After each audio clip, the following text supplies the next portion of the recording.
Hello, welcome to the THC Show. I'm your host, Neil Magnuson. This is a show where we talk about truth, hope, and change. You know, those three things that are so important, and you thought it was all about THC, didn't you? Yeah, it's about both of those things.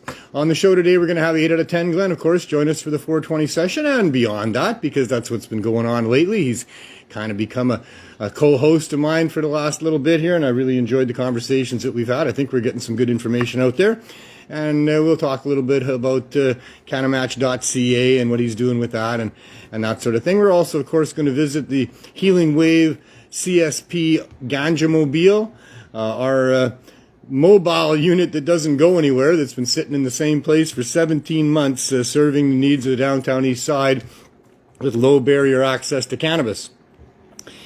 And we'll visit with some of the other CSP programs going on. We'll talk a little bit about some of the other things going on in the world, 420, things like that.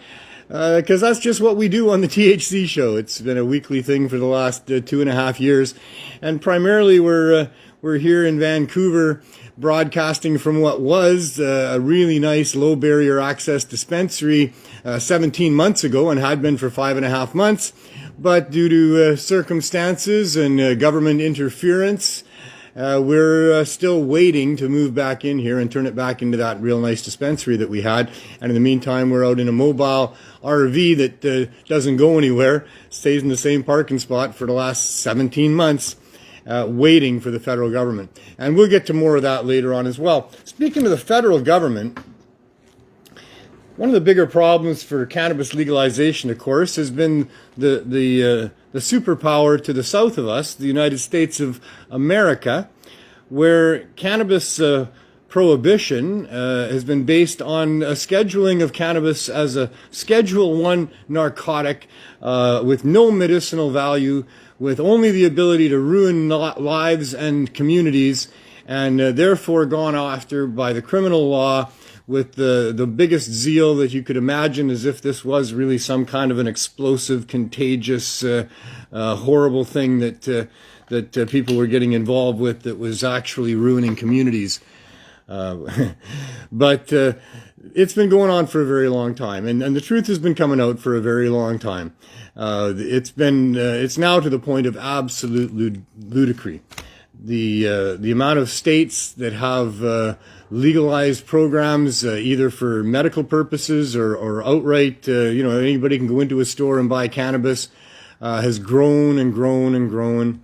The amount of big companies involved in some of these state organizations and businesses have grown and grown, and they've gotten more and more lobbying ability. And it was only a matter of time before eventually they would have the influence over the federal government to get them to finally reschedule cannabis and marijuana. And it looks like they're going to have another attempt at doing that. There's quite a proposal in place. They want to, first and foremost, remove any criminal penalties for anyone that's involved with the production, the growing, the selling, consuming of cannabis. So that sounds pretty awesome right off the bat. I'm very cynical about these things because of what we've gone through over the last number of decades in trying to get to some form of proper legalization, which we have not got at all yet anywhere. And I've watched time after time where we've been lied to, manipulated by these large groups, these very powerful groups that make tons of money and have tons of power as a result of having prohibition on cannabis and the other plant medicines. And I don't trust them. I certainly don't trust them at all. When I see something like this, a bill going forward to try to reschedule cannabis, what I think is, well, because they want to lock in this model of tightly regulating cannabis and continuing criminal penalties for people that are outside of the regulations, even though the bill states right off the bat there that that's not what it's about. So, should I take them at their word? Well, I guess it doesn't matter whether I take them at their word or not. They're going to do what they're going to do. But, being cynical, having seen what I've seen, I suspect that they're still going to have some, penalties involved and some tax dollars involved in enforcement and protecting the interests of those people that become part of the government cartel. I don't know what else to call it. When the government steps in and decides to monopolize an industry, certainly like they've done in Canada here, the Trudeau cartel is what it is, in my opinion. And until they stop having criminal penalties and government dollars spent to try to enforce a protection racket for the monopolies that they're setting up, then, I don't know what else I would call it, but that's what's going on here. So anyway, I don't really trust them too much. They do want to replace the word marijuana with the word cannabis, which I know some of my friends will be very happy about that. They've always thought that we shouldn't buy into their twisting of the narrative with respect to what cannabis or marijuana is all about. But on the other hand, I mean, maybe they want to call the regulated stuff cannabis and the unregulated stuff keep calling that marijuana. And that, maybe penalties for marijuana are going to continue, although that's not what it said in that preamble paragraph there, I must admit. So we'll see what happens, but that's all we can do is see what happens. They're also going to prohibit any federal denial of benefits, which has been happening a lot. Many people, because they have some minor cannabis conviction, are denied benefits at the federal level for many different things, denied access to lots of things. So that's going to, of course, be prohibited now, which is great. I like that a lot, including expunging convictions, which, of course, they should. Now, there again, what does that mean? What is the cost of doing that? Who would qualify for that?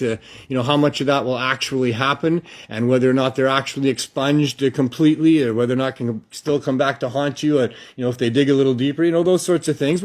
We'll see. But there again, I'm a little skeptical about that, because the program we have here in Canada has not really allowed for too many people to have their records expunged. It's an expensive and difficult process, and only certain people qualify, and all the rest of it.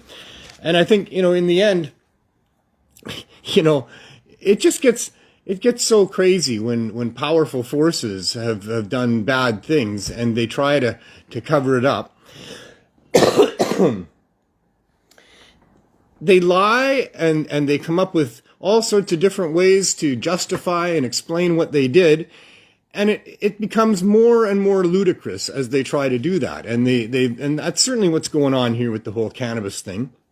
We've exposed during this show that I've had, and numerous other pot TV shows, and numerous other people around the world have been exposing for a long time just how corrupt this whole thing was, with lying about cannabis to protect interests and to continue to have prohibition by justifying it with all kinds of ridiculousness that's just not true. They talk out of both sides of their mouth. On the one hand, well, sure, cannabis is really helpful for people when it comes to maybe epileptic fits or maybe helping people sleep and blah, blah, blah. And it's good medicine. It helps with MS. And yes, it's a distraction for pain. And there's all these studies that are showing how cannabis benefits people. And there's just nothing on the other side about cannabis, being anything of any significance, but they grasp at straws. They try everything they can. The stupid story that we talked about 2 weeks ago on this show about some guy out walking his dog and got into a fentanyl-laced cannabis edible.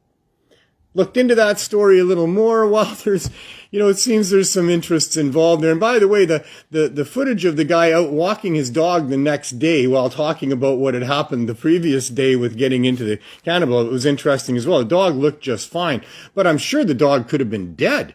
But it wasn't a cannabis-laced edible as much as it was more like vomit on the side of a trail there in the forest, likely by somebody trying to get off of opioids, going through withdrawal and using cannabis in doing that. And they're not going to tell the story like that at all. They're going to tell the story from the slant that they want to tell it. In fact, they could tell lots of other stories, but they decide to tell that one because the message is basically don't trust things that don't come from a government store. It could be laced with fentanyl, and let's keep a safe supply by having regulated weed and everybody using only that. It's just despicable, and that's what I'm saying. They just look so ridiculous as they expose themselves because they're trying very hard to cover up the lies and the corruption that got them into this mess in the first place. And that's where we are with cannabis, 100%.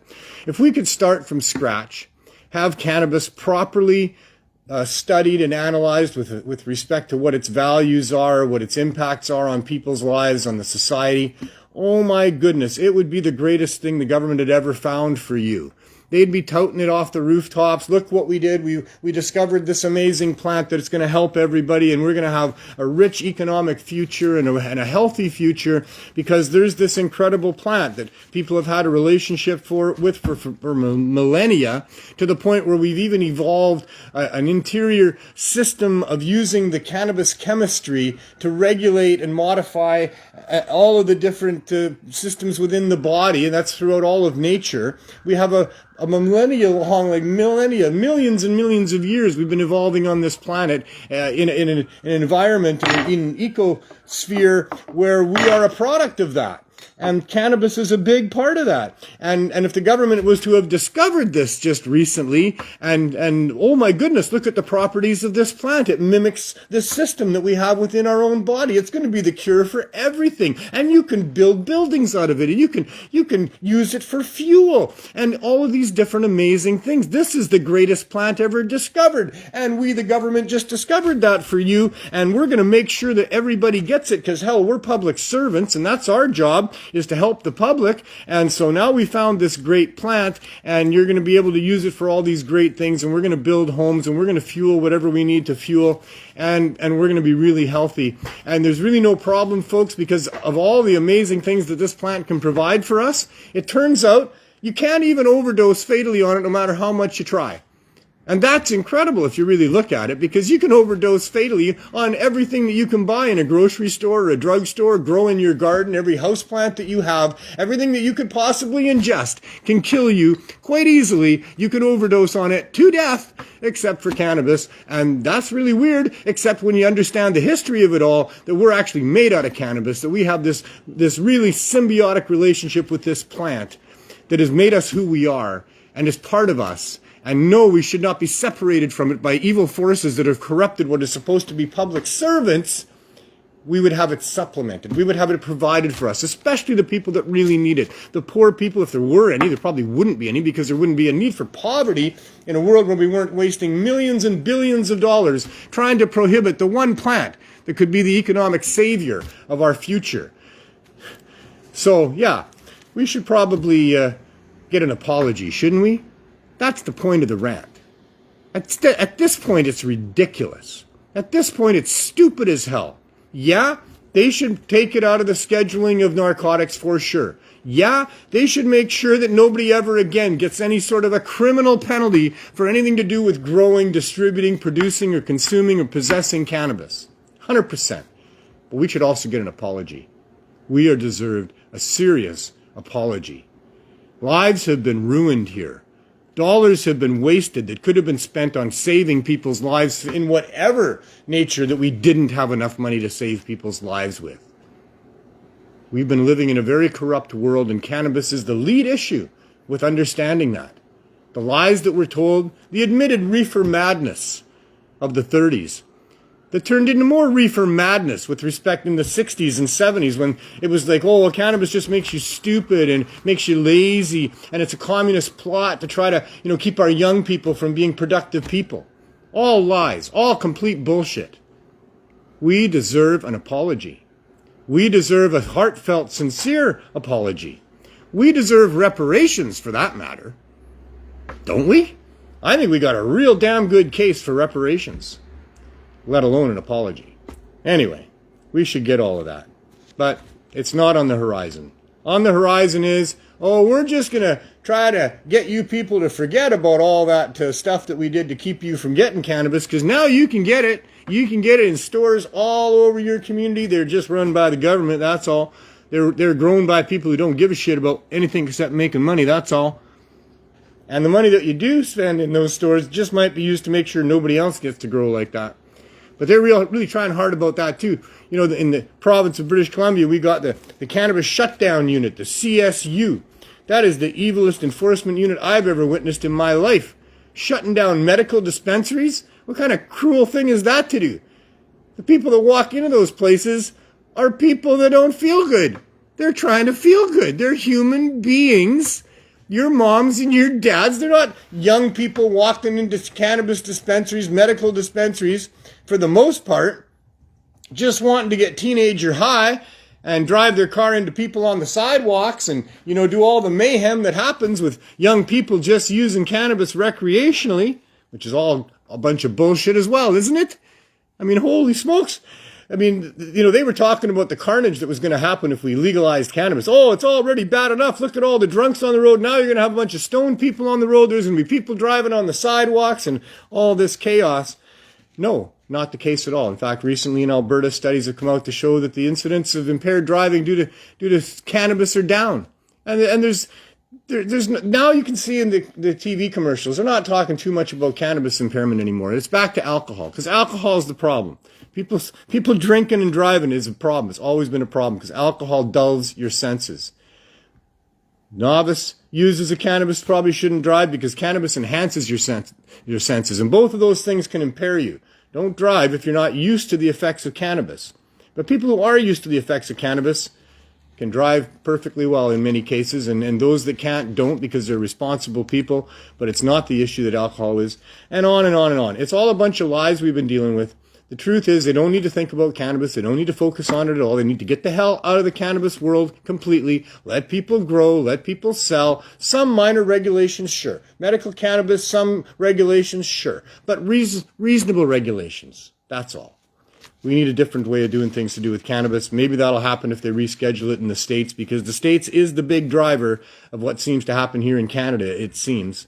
So maybe it's a positive thing. I hope so. If not, let's keep working for it, because eventually we deserve to get it. Eventually we will. The truth will win out if we keep talking about the truth. So let's keep talking about the truth.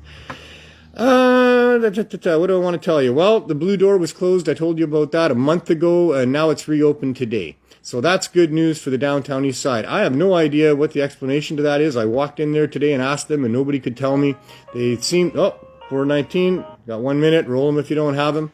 So somehow the Blue Door is back open a month after being raided by the CSU, and they seem to be the same as they were before they were raided. They don't seem to be dealing with the government packaged cannabis in there, and so I don't know how that's happening, but we will report back to you on that as soon as we do know. Probably next week's show we'll have more information about what has happened there. I don't know. There's rumors, which I'm not going to get into because, we're looking for the truth and you can't get them through rumors. But we'll find out what the facts were and we'll get them to you as best we can. 420 is here, which is good. It's always good to have 420. I really love 420. That time of year when young people would get together and experience the magical experience that came with these vapors from the cannabis plant.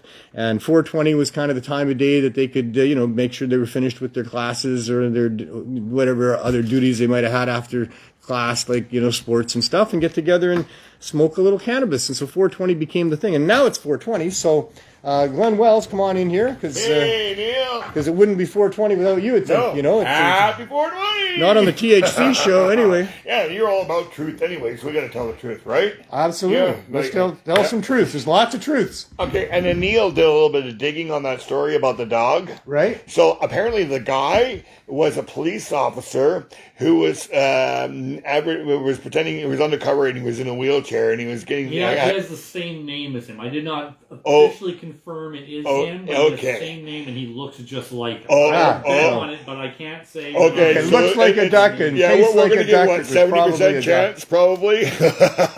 Well, anyways, he was a retired police officer. Right? I knew it when I watched it. That's not right. There's something not right about this story. I knew that too. And there it is. Another attempt, a subtle little attempt to get people to think, oh, well, if we're going to get cannabis edibles, it better be through the government store, because otherwise it might have been laced with fentanyl.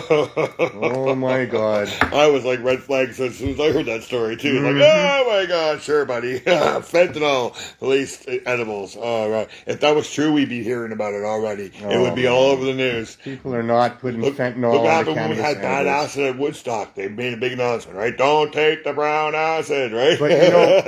But there's usually a kernel of truth behind these stories that they fabricate to say what they want to say. Yes, a kernel. And it does make sense. that there could be some vomit along a forest trail of somebody trying to get through withdrawal and using cannabis to do that. So those two things would be mixed into the vomit. That does make sense. But, it's only a news story. I like what's happening it's only a news story from that angle. If you want to let people know that there is a way off of opioids, and that's high-dose cannabis edibles. That would be a valid news story to tell. The news outlets should be looking for angles at which to tell the story of how cannabis can save people's lives. Exactly. That's what they should be doing. Cynthia Wong just jumped in, and she just had a little baby. Congratulations. Granddaughter. Yes. Even more fun. Way more fun. Congrats, Cynthia. Way more fun. Sterling's there, too. Oh, yeah, I've had the daughter. That's, nothing that's not incredible about all of that, but to be a grandparent. Yes, I know. I've got a grandson. He's 8. They start to cry too much. You can walk away, and then you can send them home. That's what most parents. You can go and visit, and you can spoil them to death and give them all this. And they love you like crazy, and then, give them a drum set you for go Christmas. Oh yeah, all the fun that you get to have. The role of the grandparent is even superior to the role of the parent. The role of the parent is awesome, except that it's hard, and there can be a lot of pitfalls to that. And it's really hard in some cases. So, being a grandparent can be way, way better. Speaking of grandparents and parents and shit, you had something really special happen to you just recently here with respect to your family, right? Yes. So tell us about that. I did Ancestry in about 2018. You did Ancestry.ca, the DNA You gotta plug them properly. You gotta plug them properly. So, and just recently, about a week and a half ago, which we discussed last week, my mom has been able to find her half-brother through my DNA and him having a 12% match to me. So now it's gone big time. Mission News and Abbotsford News have got a story out on us and stuff like that. I can share the link in the comments. Do that. I'm sure it's a very good story. All right, I'll do that right now. Hold on a minute. It's one of the cool things about the world that we're living in. Most of the time, I think, it works out really good. You get to find lost family members, and it's awesome. Well, it's really turned out really well. Sometimes, secrets are revealed that didn't want to be revealed. Okay, so I'll give you more insight. Didn't want to meet. So Harry, my uncle, has been not told the whole story about his adoption. Well, forever for his whole life. He was always lied to. Harry is now 75 years old and not in the best. And he always knew it wasn't right. He didn't really know who he was. So when his adopted parents died, he received some black and white pictures that had different people in it, and he was wondering who these people were. So Harry's son John and his wife Courtney started doing the digging, and let's do this because you're 75 and you want to find out. We always wanted to know, apparently. Yeah. So and so they did, and it came up that I was there, and I'm this public figure that they were able to find really easily. Yeah. And now there's a big story about it, and people are going, really cool. So and so happy. Just Well, your mom was so happy about it, right? It's be able to give my mom something that's not something bought in a store or anything like that, or something nice said. All those things are designed to evoke emotion. Yes. And what you did evoked emotion. Oh, wow, man. She was crying. I was crying. I was crying. Josh and Dottie, I was at Josh's house. They were crying. In Hope. They were bawling. Yeah. It's like, this is happening. You can see when he commented there. I was so cool. It was right there when it happened. Yeah. It was... Oh, it was very nice. It kind of completes your life a little bit. It answers a lot of mysteries that people worry about and think about a lot. And now we get to go meet them. Yeah, and that's the other cool thing. Yes, right? Road trip. Yes. Road trip. Now we get to go and meet them. And it's like I've been... Do I message them every day and say hi to my new family? What's the protocol for this sort of thing, right? Well, it'll evolve as it'll evolve. It'll evolve, yeah. I don't want to seem like I'm rude by not sending out a message every so often, but maybe that's what I'll do. It's just because I just got to feel it out, go by feel. Yeah, and maybe in May. May's not so far away. We'll be able to meet the people. We are going to meet them for sure. Probably you're going to think of something that they might want to know. Yeah. Or they're going to think of something you might want to know, and there's a good reason to contact you again and have a little more conversation and see how it goes and what the heck, Yeah. I don't know. It's a flow, man. Just follow the flow. It's all about the Army, because Harry's was in the Army, apparently, and my mom met my dad in the Army, and my grandmother was in the Army. I believe I have this voice because they're in the Army.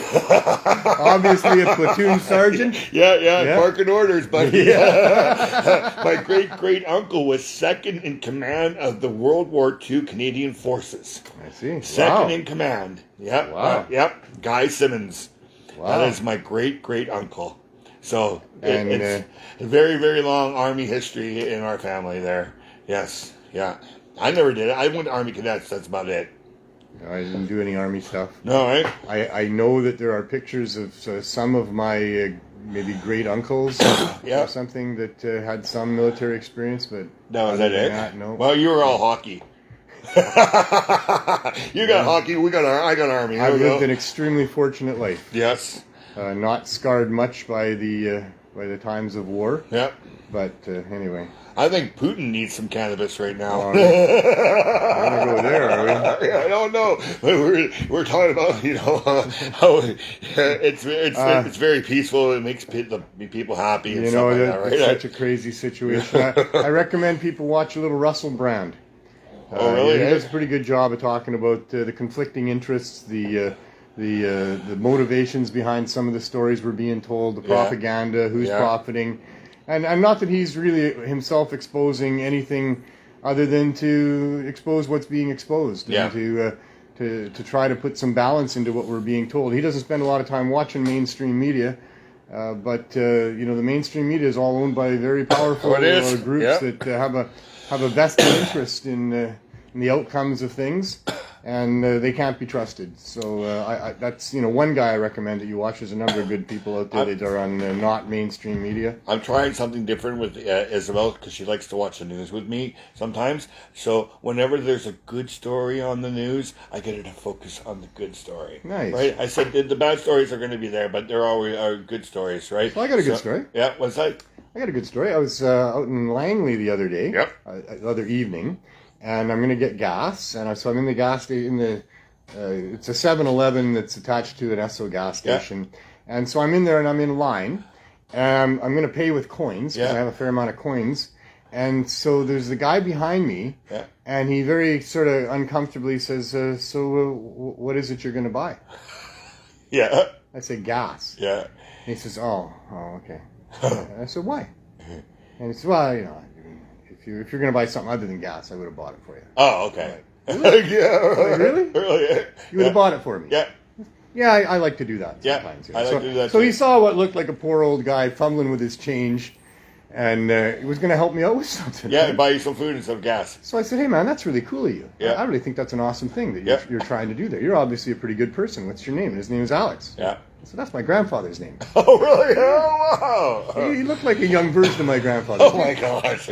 So, I buy my gas, and then, and he says, so what do you do? He said. I said, well, I kind of run this program where we help people get cannabis to get them off of opioids and stuff. And he goes, "Oh, wow. I know, right? That's really cool." He says, "I use cannabis." I said, "Oh, yeah. Well, I have cannabis available." And he goes, "Well, can we exchange phone numbers? Can you, send me your menu?" I said, "No, man, I'm not sending you my menu because I got way too many things. Yeah. And I'm probably not making a delivery out to Langley anyway, and I don't come out here very often. And but no, you can." And he says, "No, I got a car. I can go wherever." I says, "Okay, well, come see me at the pump there." And so he comes out to the pump, and I put my gas in and exchanged phone numbers, talked a little more. Yeah. He's a really good kid. Nice. 20-something. Good. Just wants to help some way, somehow, and that's one of the things is he drives for a delivery company. Oh, cool. And, so he has some money, and, he wasn't prepared to pay for my gas. No, because, I don't think he thought I was somebody that had a car. Did you see that funny thing? Because I look like some old bum, don't I? Did you see that funny thing I posted about being robbed? Yeah. Aren't we all? First off, I'm okay, but that was robbed by pump number 5. Yeah. Aren't we all being robbed right now? that was getting a few people's laughs too. Yeah, that was really nice of Alex. I hope he's watching today. Thank you, Alex. I doubt that he is because I didn't tell him about the Pot TV show or anything that. But maybe he'll Google you. But I messaged him. Do that thing. I did message him. I gave him the address of where we are here in Vancouver. I said, if when you get a chance, come on down and see what we got. We can probably make you happy here. We're making a lot of people happy here in Vancouver these days with low barrier access. It's a hit. Who knew? Yeah. Who would have thought that being able to get really good quality cannabis at lower than any other price you've ever seen out there would be a hit. But it's a hit. And people are always amazed when we tell the story, like when I tell people what I do and what you do here, right? They're like, wow, just like Alex was, right? So, yeah. It's a big story here, what we're doing, folks. We're providing low barrier access to cannabis. In case you didn't understand what that was, all you had to do was have a little experience with actual Trudeau legalization to know that there's something really missing.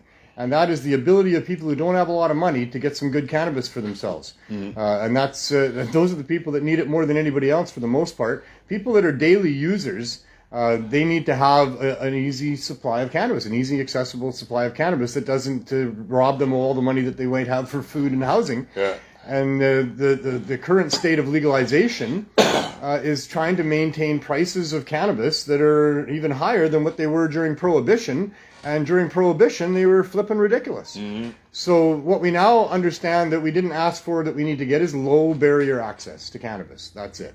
Low barrier meaning that, easily accessible for anybody, probably over the age of 16, as the Canadian Senate so eloquently confirmed and summarized at the end of all of their lookings into it, was that, by the time you're 16 years old, you should be able to go and access this, safe, medicinal plant, for whatever purposes you want, because it really can't hurt you to any great degree. With minimal reasonable regulation, 16-year-olds should be able to have a store to walk into. Yeah. And so that's what I believe should be happening here, and that would be part of low barrier access. People without money should be able to go in and get cannabis that's been produced cheaply. Yeah. You can have connoisseur cannabis that costs a lot to grow and is grown by people that deserve to be paid very well for it. Yep. And it's like the best cannabis in the world, perhaps. And you should be able to go and buy that if you want somewhere and pay whatever amount of money they want to charge for it. That's just, whatever the buyer wants to pay for this amazing cannabis grown by these amazing people and under these amazing, coordinated conditions that you can put the plant under. But also there should be cannabis that was grown there and produced cannabinoids out in the bright sunshine without hardly any cost at all, and brought to market like any other commodity would be brought to market by farmers who grow cabbages and tomatoes and cucumbers and strawberries and all these other things that they use the land that they have to produce this product with, produce. And they bring that to market, and it's all on the grocery stores everywhere. And nobody was going to pay more than $10 a pound for any of that, I guarantee you, not for another 3 or 4 years. Well, maybe a couple of years now. Things are moving up pretty fast. Yeah. But for the most part, to this point, $6.99 is kind of the top end for the best fruits, vegetables that you can get out there. And the cannabis is just a plant like any other plant. If the farmers were allowed to grow cannabis and use whatever land they wanted, they could bring it to market for the same kind of price. It actually produces more biomass per cubic meter than most other crops do. You can imagine that strawberries take up, this much space, and they grow this many strawberries. And you can imagine a cannabis plant that grows in that same space and produces dozens, hundreds of buds So,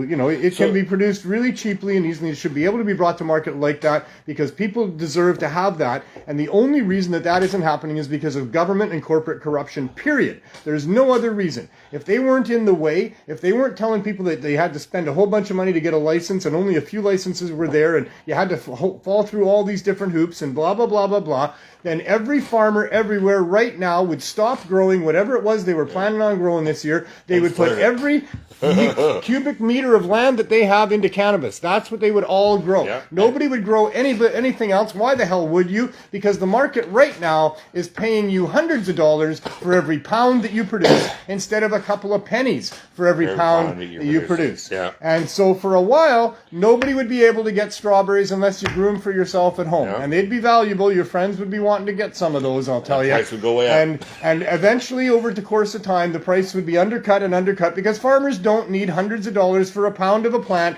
that they can grow in all the acreage that they have and get all that huge biomass. They don't need hundreds of dollars per pound, but the market's going to tell them what they can get. They're going to get whatever. Why wouldn't you? So, but this farmer's going to grow for less than now. This farmer's going to grow, and eventually the price would come down, way down, and eventually you'd be able to walk into a store and buy some strawberries because enough people would be willing to pay $200 a pound for some strawberries. They'd be specialty stores, of course. Yeah. Only a few farmers would dare go away from cannabis for a while. And hemp. You know what I mean? Can't forget hemp. Of course, hemp. Clothing and more. Oh my God! Equally as valuable. And really, instead more. of paying some carbon tax, why don't we just grow some hemp and let the plant take the carbon out? There was another thing to do with that bill in the United States, that proposed bill to deregulate or decriminalize cannabis, and that was to impose taxes on cannabis. Oh, really? Eh? And have a whole structure around making sure that they do all of that. Oh, wow. And as I said off the hop, this is a plant that should be subsidized by government, if nothing else. If they can't just make it easier for you to get access to it, they should get the hell out of the way. Let the marketplace do its thing. Lots of people want cannabis for lots of things. And, you talk about hemp. Hemp, I mean, it sounds like a very...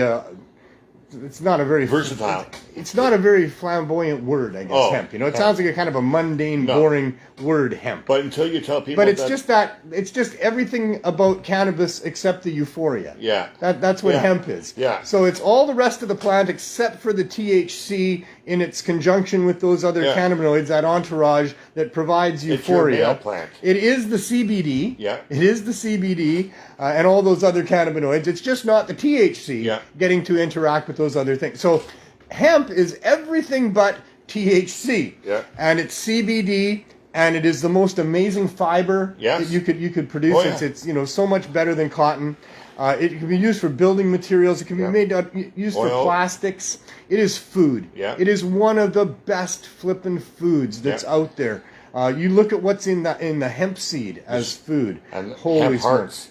Well, the heart is just the heart. Yeah. The heart is minus the shell. Yeah. And the shell is 6% protein right there. Okay. The shell is super high in fiber. Yeah. And it's a wonderful fiber. And can you put those in your smoothie in the morning? Just absolutely. Throw some seeds in. That's the best. Yeah. Or chew on the seeds. Chew on the seeds, yeah. That's why our ancestors had healthier teeth than we do. Yeah. Because they ate handfuls of hemp seeds, and the shells cleaned their teeth as they ate them. Wow, eh? Wow. So this plant called hemp is really such an amazing plant. And did I mention fuel? Yeah, I said oils. Fuel? Yeah, and then also rope, the strongest rope in the world. That's right. And then another thing about paper is that the Constitution of the United States is written on hemp paper, which we can still see today. If it was written on the paper that we have today, we would not have any Constitution anymore. Hopefully we'd have a digital copy. Yeah, but I'm just saying that this is how good this fiber is. It's the most amazing fiber. Trees. We don't have to have the planet going into use it for global toilet warming. Paper. Yeah, I know. We don't have to have the planet going into global warming if we just start growing goddamn hemp. It takes in 4 times the amount of carbon dioxide than a tree does.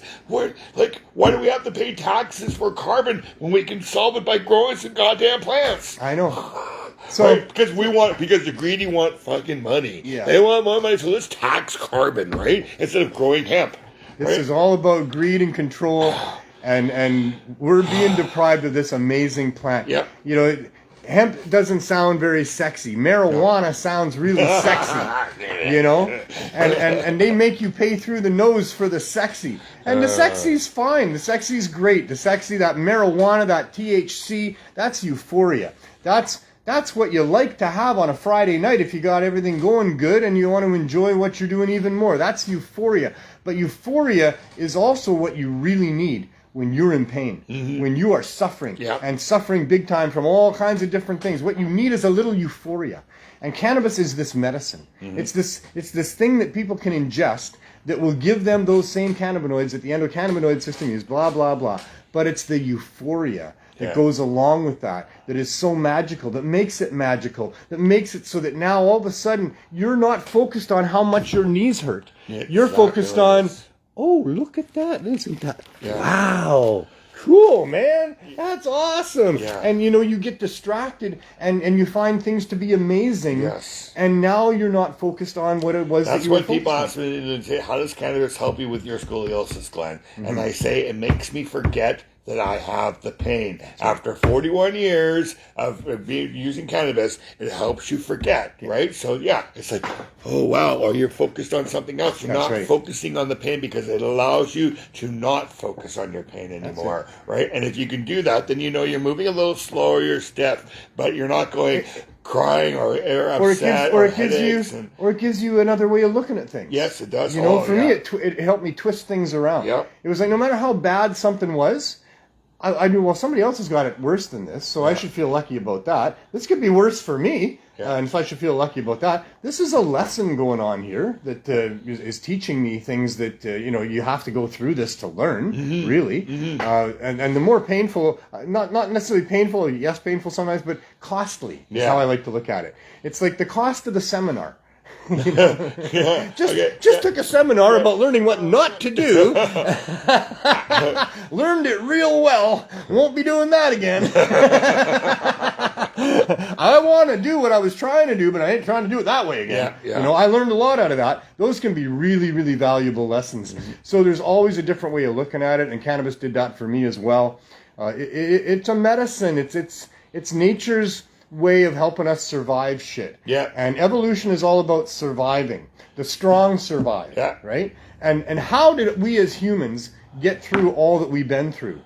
Elephants, tigers and lions and all those really amazing animals that are out there, they are the result of billions of years of evolution. And they went through hell to get to where they are and to learn to be how amazing they are. And human beings too. We have an unbroken chain of procreation that goes right back to the beginning of when microbes joined together to be multicellular and moved on to be like complex multicellular. And here we are, right? And how did we get through all of that? There's just so much that before we were humans, before, we were all kinds of different other incarnations of life that eventually evolved into this. And all of those incarnations of life had to go through numerous extinction events, ongoing around the planet all the time. How did we get through all of that? And I think a large answer to that is cannabis. Yeah. This plant that is so anciently tied to us that it's been all the life, all the vertebrate life on this planet has developed an endocannabinoid system. We share this with all the other vertebrates. So many people, I tell them that they were not unaware. They didn't know. Unaware, and then I have to show them what it does and stuff like that. And also another thing about cannabis, on the not focusing on your pain, it also works for addiction of not focusing on the withdrawals.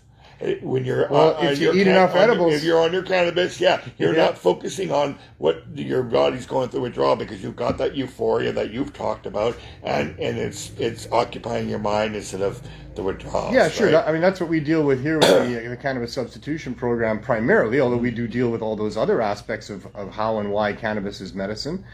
But the withdrawal off of the harder substances, I don't know if hard is the right word. It is, I guess. That's kind of, it's just the language it made me we've forget thrown about around wanting to it. hit the crack pipe. And they are, well, that concentrated version of cocaine is harder.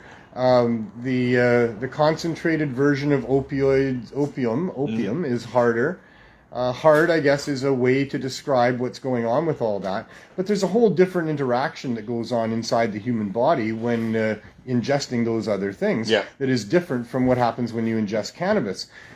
We didn't develop opium receptors the way that we develop receptors for the chemistry of cannabis. There's ways that opioids work in our system to provide what they do in the way of pain relief, and that's primarily what they are, is a numbing substance that, when ingested. But it's a much different interaction with the human body. The endocannabinoid system works with, like I say, these primarily two receptors, the CB1 and the CB2 receptors, where it's like, to be able to interact with that is extremely complicated. It's like a huge complicated key that goes into a lock and is able to able to interact with it. And you mean the CBD1, CBD2? Well, sure. When the cannabinoid comes along and there's the receptor, be it CB1 or CB2, that's like a giant lock. Yeah. With a very complex amount of different things that you have to be able to mesh together to fit, to be able to activate it. And that's how cannabis works within the human body, is it activates those receptors, primarily as an anti-inflammatory, which is the biggest way that cannabis is medicine. Because the biggest problem in medicine is inflammation. That's what's behind most of what's not right in the human body. So primarily it's an anti-inflammatory, but it also has all of these other ways that it affects, because we have this symbiotic relationship. It's not just one set of fingers wrapped around each other that is the endocannabinoid system and the bodies of the vertebrates on the planet. It's a huge intertwining of things. Like we've learned to be a part of all of those different cannabinoids. It's an entourage of those cannabinoids working together, amplifying some others, in ways that we've yet to understand a lot of, but we understand enough of it to know that entourage works together to provide amazing medicine for vertebrates, humans. But it's far more than us. I know Dirty Dave has had such great success in treating dogs with cannabis. And and here we got this guy. Sterling says 80% of the disease is due to inflammation. That's right. It is the biggest driver of disease. And to have an anti-inflammatory is fabulous. And so now if you're needing to take that anti-inflammatory because you're suffering, and that had become the norm in cultures around the world for millennia, for a long time, then there's this amazing plant that provides that anti-inflammatory, but it also provides that element of euphoria. And so the euphoria is, like I say, that is so important. Because if people are focused in on their suffering, and they're not going to get anywhere. Because the mind is so much involved in the healing of human beings. We know that because of how placebo works and nocebo work. The mind is way more powerful than you know. Way more powerful. I have to tell people that sometimes, because they get in their ruts and stuff like that. This is your brain doing it. I've been there. I've got out of it, right? So you can use it to heal yourself by simply believing in this medicine that's been given to you by the shaman that you have trust in.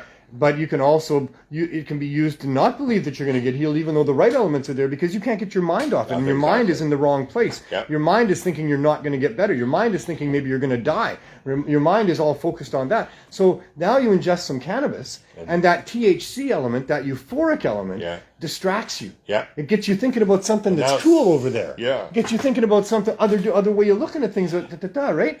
Or you get into some conversation with somebody about something abstract, and all of a sudden it's animated and it's lively and it's positive, because that's what cannabis does. When we were doing down in the basement of Cannabis Culture, what did they call it? The show where people would send in cannabis to be sampled by a group of people. The contest. The contest was a great show. I got to witness that because I was building all of these cabinets for the herb school at the time. And it was going on there. And so there was Kurt Tusaw and Mark Emery and Chris Bennett and one other, I forget. And they all had different ways of ingesting cannabis through the magical vapors. And then nobody was eating it. And so people would send in their samples, and they would try their samples. And so what you would witness is that they would take it apart and analyze it. They'd put it under the microscope. They would smell it and comment on what they thought it was, and have a conversation about the bud and da-da-da-da-da. And then they would smoke it and break it up into a joint, put it in their pipe, put it in the vaporizer, whatever, and ingest it. And continue the conversation while they're doing that, blah, blah.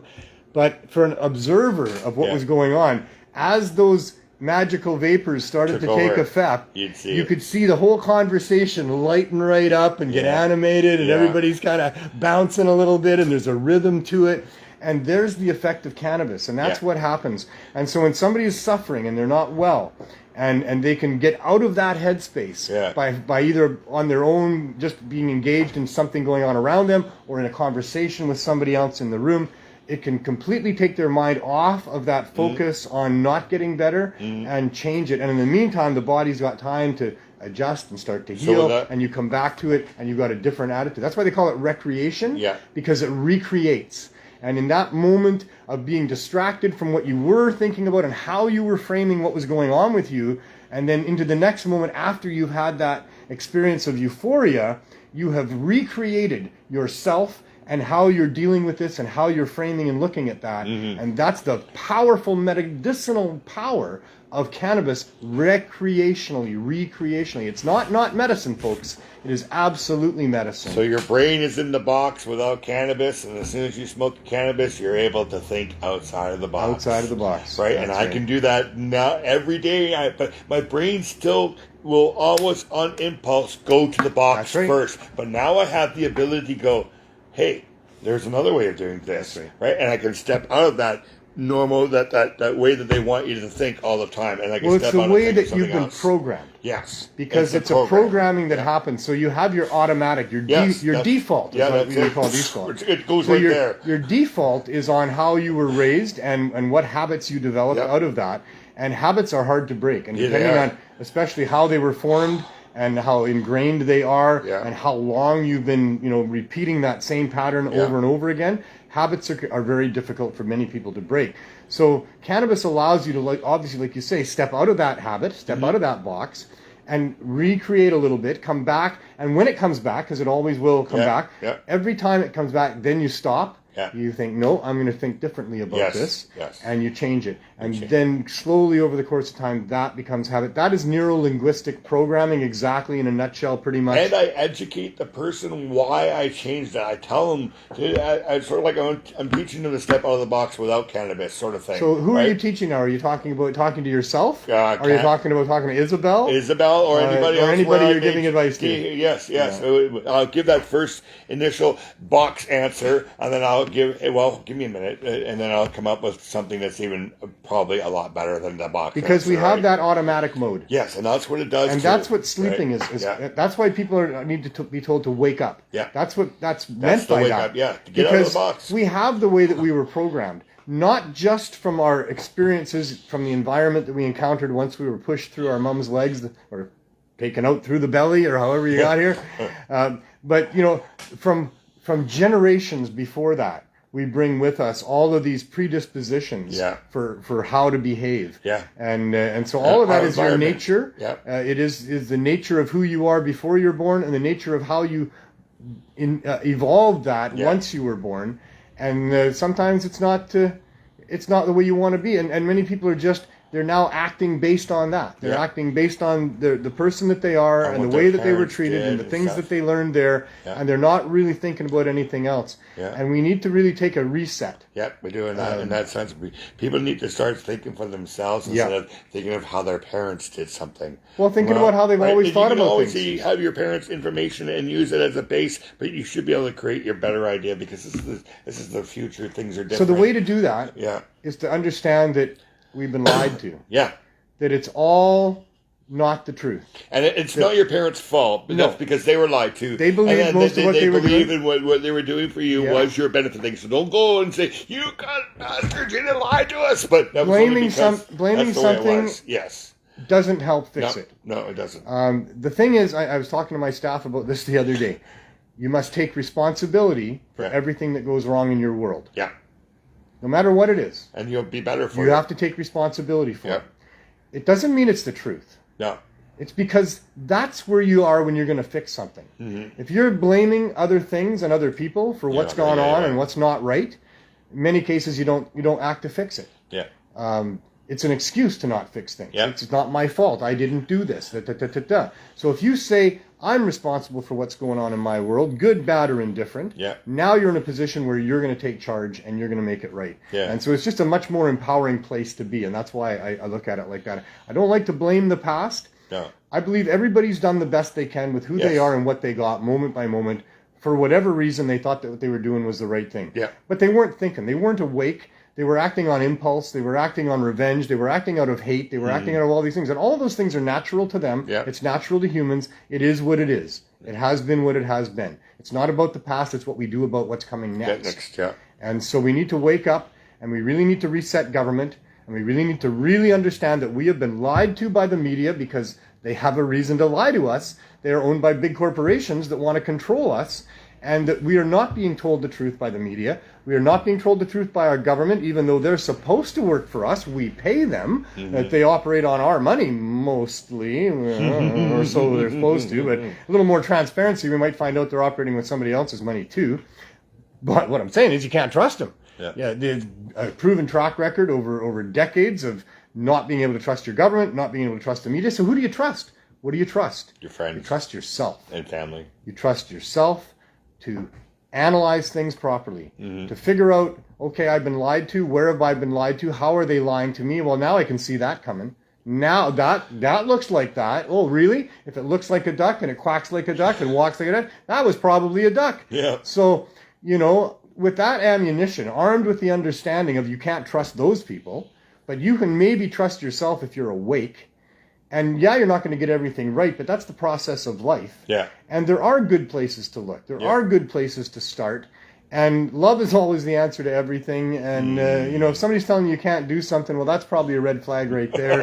Hang with people that care about you and care about this planet. Avoid people that are going to be a drain. All these things are just life really lessons. You really can't avoid them, even though you might want to. That's the balance of the world, that you're going to have your share of those people, right? We live in an amazing world right now, Glenn. Yeah. Look up Stoicism. You want to start with how to live your life? Look up Stoicism. All sorts of different wonderful disciplines around the world that have come to conclusions about ways that work and ways that don't work with respect to how you want to look at things and what results you want to get in your life and who do you want to be as a person, what legacy do you want to leave behind, those sorts of things. How do you want to feel about yourself?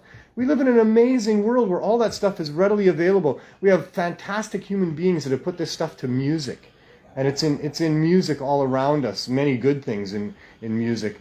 There's wonderful documentaries, television shows, all kinds of things with good messages. And I'm not talking about being woke. I'm talking about being awake. They are two different things completely. And part of my legacy... Be awake about being woke is what I would say to that. Part of my legacy is in the newspaper today because my mom was in group homes and my grandmother was in group homes and my older kids were in group homes, but Isabella's not. And she's now 10 years old. This is when I lost my kids when they were younger. So we've passed that stage. So we've broken that circle. So that is my legacy. And all my life, I've known that I'm going to be able to break this circle. And I've done that with her. Nice. And her mom, too. Can't just say it's me, because her mom's there, too, right? The evolution of things, It's really cool that I've been able to get that out of there. And she's smart. She's 10 years old. Oh, she's a wonderful little girl. You're very lucky. Taekwondo in the next couple of months, wow. A 10-year-old, wow. Yeah, No, I'm very happy for you. I'm kind of living vicariously through you a little bit. I see your posts there, and my kids are all grown up now. Yeah. And, you can remember the times, I guess, when they were big time. I used to take Dan skating all the time, and that was all. I taught how to ride a bike. Right? Yeah, I taught Dan to ride all this stuff. You're in the middle of doing what I went through. Doctor, a second time. I'm doing it a second time. Gazer in New Zealand said the worst thing about cannabis is trimming. You got that right, Gazer. I've changed my lifestyle a little bit. Yeah. Thanks to some influences around me and just the complete deterioration of the human body over the course of time. So I got myself a silver bullet, or a magic bullet. Sorry, a magic bullet, not the silver bullet, but the magic bullet. And so I've been juicing. I did that before one time in 2015. I juiced fruits and vegetables, mostly fruits, but always with cannabis leaves for 75 days in a row. Oh, wow. And I don't know why I stopped. I guess Roxy and I broke up for a little bit at that time, and things went sideways, and I didn't do that anymore. But for that whole summer of 2015, that's what I did, and I really liked that. And so now with more and more days where I don't feel very good, and I'm not happy about that, I've decided that I'm going to try to take a little more sugar out of my life. Yes, that's good. And maybe a little less meat out of my life, although, man, that's a tough one. I don't buy cases of pop anymore. I think I've had a pop in 2 weeks now. Just waiting. That was a couple of days ago. John Murray is asking me to do a nose hit. Well, you do whatever you want. I can't order you to do that. No, but he's definitely suggesting it twice here. People will try to get you to do all kinds of things. I can do it. Didn't you learn that in school? I've done it. Didn't you learn that in school? What, nose hits? No. Well, we would always try to find whatever student, we did fellow student. We did the wall tokes. I'm not talking about that. Oh. I'm talking about people giving you money to do stupid shit. Oh, he's not giving me money yet. Well, it came down to giving money, but it was never very much. Yeah, how much money, John? And usually it was just wooden nickels anyway. But don't you remember that as a kid? That the other kids would try to get, they'd try to find some stupid person that would just do whatever they said to do. Hey, do this, Billy. Look, Billy's doing that. Yeah. And some people they'd even pay, but like I say, it was usually a wooden nickel or something. I learned that one early. I have not ever done I do not do what everybody tells me to do. With the puff coat. I've done it with my gravity bong, my what is it? Student glass, right? Yeah. Right. But let's see. All right.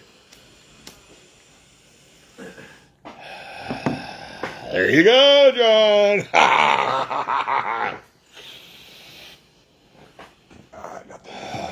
There you go. You did a nose soak too. Better off close the other side now. Oh, you're doing it that way. I'm doing it this way. No, wait. I did it that way first. Now I did it the other way. The other way's better. The other way's better. Besides, I don't want to put my nose right on that thing anyway. You know what's through that thing? Alcohol pads for afterwards. Stick up my nose. No, I'm not putting it up my nose. Yeah. Just at the bottom of the nose, right? That's what I was doing too, and I wasn't getting a good. Oh boy, that's a good head rush. I just did 3 of them. I was like, oh my god. There you go. All right. I don't know why I was telling you about the magic bullet there, but anyway, I'm doing the magic bullet. Yeah. It's been great. Just the last week, I found one on sale at London Drugs. Oh, I have one at home. Yeah, the red one. So I'm back to that, and I don't have cannabis leaves at this point, but I'm going to get some of those. Okay. And right now I'm using hemp. Right now I'm using hemp hearts. Hemp hearts, good. So share some recipes with. I can use some recipes. I don't need recipes. I just throw in some strawberries, some blueberries, some apple. I'm waiting for that to start growing in the Fraser Valley where I live, and then I can start making freezer. I'll probably add some cherries a little bit down the road, stuff like that. But yeah, it's pretty basic. You get a lot of what the foods that you need in a variety of different vegetables or a variety of different fruits anyway. So try to eat healthy. CannaMatch, we added 50 people today. Right. And from Australia, Oklahoma, Missouri, Louisiana, we're getting a whole bunch of people. So the network of Canna Love is growing. It's getting there, and that could be, the High magazine that I did some advertising in. They do some shows too, probably in the States and stuff like that. So it's a great way to connect with people for sure. And I'm now a gold level sponsor for the 420 here at the Art Gallery. So CannaMatch is going to be out and about for that too. So you're going to segue right away into 420, are you? Well, no. I'm going to say CannaMatch will have a booth where you'll be able to have a smoking area. So if you want to sit down and sit in the shade, if it's a hot day, we will have that booth, and we'll have somebody that has. If you don't have anything, there will be something available there also. So, cool. Yeah, I love CannaMatch. I think it's an awesome thing. Oh. The community is somewhat divided. It's the big push. Hard to get together, and the cannabis community is a wonderful community of people that I'm not happy to see being as separated as we are. Yeah. So I'm really hoping down the road we can work all these things out, and we can come to some sort of an agreement with the government to allow for low barrier access to cannabis. I don't understand why they think that can't work. There's enough customers out there that will continue to go into high-end stores and that will not be diverted to a low barrier access store. But many will, and that's fine. There's a lot of people using cannabis out there, so they've got to let go. They're going to have to let go of it because it isn't right, and we need to make it right. And we're not going to settle for something that's just about as wrong, if not more wrong. In some ways, it's more wrong, and in some ways, it's not as wrong.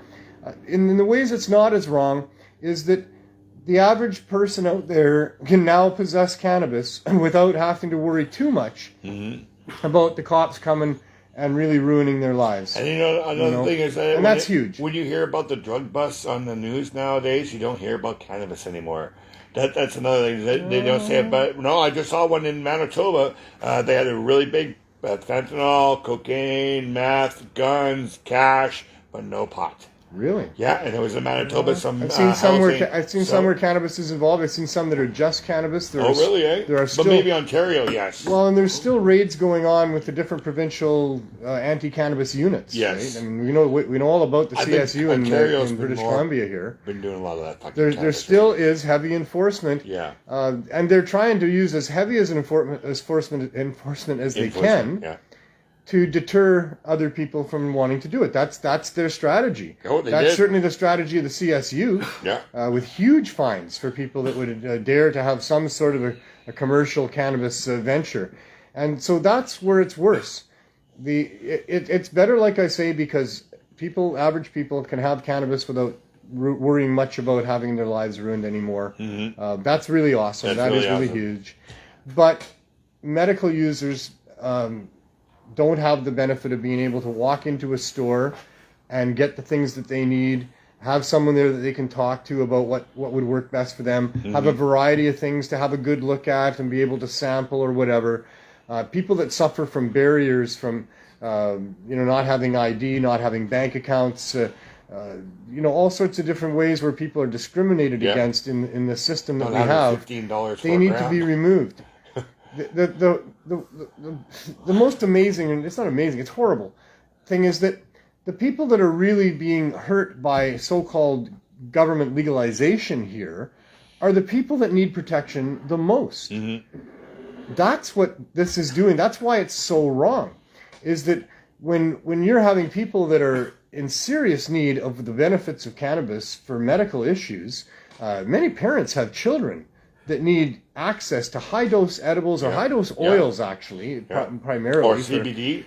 Where they, when in the middle of a seizure, when a seizure comes on, they can't be ingesting. They're not going to inhale smoke. They're not going to eat an edible. You have to get in there and put some oil in there, and then it'll calm that seizure down. And, they need easy access to that. Yeah. And on and on, and not just those people. Yeah. Doesn't matter. Doesn't matter if you got nothing wrong with you. Doesn't matter if you want to just recreate yourself because you're not happy with the habits that you're involved with, and you want to have a night of recreation, and maybe the next day you'll be able to change your habits a little. Doesn't matter what you want to use it for. Nobody's business but yours, what you want to use it for. The government's role is not to be your caretaker, your doctor, your teacher, your any of those things. The government's role is to make it so it's easy for you to access those people if you want to access those people, but not to be in your life and say that you can't have this and you must do that, and if you're doing that, you're this. None of their business. You want to use cannabis, nobody has the right to ask you what for. Exactly. You never should have to explain yourself to anybody ever about anything you want to do. You want to make sure that what you're doing is going to be okay and safe, smart. Agree with that 100%. Before you go and pick that flower that's in the field there because you think it looks pretty and maybe it's going to help you with your headache, might want to check it out and see what flower that is. Might not want to just dry that up and smoke it, right? So, fine. Go and find information. That's great. A government dictating you and telling you that you can't have this and da-da-da-da-da, you can't trust them in the first place. And they don't have the right to tell you in the second place. Yep. And them even asking you what's wrong with you is a total violation of your natural rights. So, the world is upside down and backwards. And... and hopefully we'll get through it. We can one of these days sort it back out a little bit. Yeah. And we'll figure all that out. But in the meantime, understand that you have a natural right to make choices for yourself, and what you ingest is your business, and whether you're sick or not is your business. And if you want to seek help, you should be helped in doing that and not hindered in doing that. And that's, just what should be going on here. Yeah. And the fact it's not means you should all be kind of up in arms about that and trying to figure out what you can do about that. And if you can't figure out if you can do anything or not, that should be a little bit frustrating, because this is damn serious shit we're talking about. Not a little bit. It is. So, Gazer says if you're in New Zealand, you'd have all the leaf that you want. Nice. Yeah, so you just can't have the buds, eh? No. But he's also they're keeping the buds for themselves. Look at that, I'm going to get toll-free number, toll-free service calling me right now. I have no idea what that's about. But some of his genetics are going to be at 420. Nice. Yeah. And that's the other thing I want to talk about for a few minutes is 420. Sure. Okay. 420 is coming. I don't know what's going on in your part of the world, but hopefully you're going to recapture this event a little bit if you can. In whatever way that you can. I mean, we've tried to keep it going in the last couple of years, but it was tough. The first year, Cannabis Culture, we had a big Zoom meeting with people right across Canada. We tried to join up with different activists across Canada to ring in 420 as it moved across the country, or does it go this way? I'm not coast sure. To coast. I guess it goes this way. Whatever way. No, it starts over there and it comes back this way. West, yeah. We started out in Newfoundland with Monty there. That was awesome. Yeah, that was great.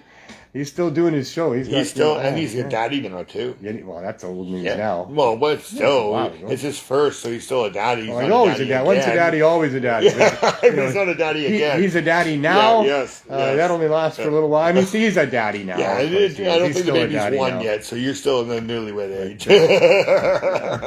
So and so that's what we did on the first 420 of the planned demic, however you want to call it. I'm not saying it's all a scam, but I'm saying there's a whole bunch of scams wrapped around it. And, we're not going to go there either. But 420 appears to be back here in Vancouver. Yep. So that's really awesome. It's the epicenter of where 420s have been happening for a long time. I know they think they got a big one down in Denver. I'm not sure if they're allowed to smoke weed at that one yet. Maybe. They don't have booths set up selling weed, as far as I know. There that aren't government regulated. Back to where it all started. We're going back to the art gallery. Yep. It became the obvious choice when you factor in the potential for trouble at the beach there, with the Parks Board not wanting to support things, a larger area to clean, the potential for it being very muddy, lots of different issues, perhaps an effort by the city to block us on that day, certainly being told that it wasn't even going to be available, even though I don't think we believe that, and we'll see what happens on April 20th if it was or wasn't available. But to avoid all of those issues and still only have to deal with the issues of starting up again, but with a different group of organizers, some of the same people involved, because there's personalities in this community that care a lot about 420. And so some of the old guard will still be there for sure, but it's a new group that's taken over organizing from Cannabis Culture this year. And a group that's been putting on different events, raves and things like Shambhala, although I don't know if it was Shambhala or if they've been there. They may have been. But I think they're very competent and qualified. They've been the ones that have been involved in the last 2 years of making sure 420 at least had some sort of a presence. And they did. And we did. I think they did a good job of that. Over the 2 years, it was good. And so we're going to see what happens. I'm sure there's going to be all kinds of bumps in the road, as there always is with the organizing the event, whether it be the old people that were doing it for 20 years. Every year there was new things to overcome and things every year that happened that we had to talk about. And this year there's going to be some things to overcome for sure. But if we all work together and we all care about just having a good event where the right message is put out there and everybody walks away safe and happy at the end, then I think that we're going to have that this year. So we're going to try. Certainly some good people are going to be speaking and are going to be presenting things, some good entertainment.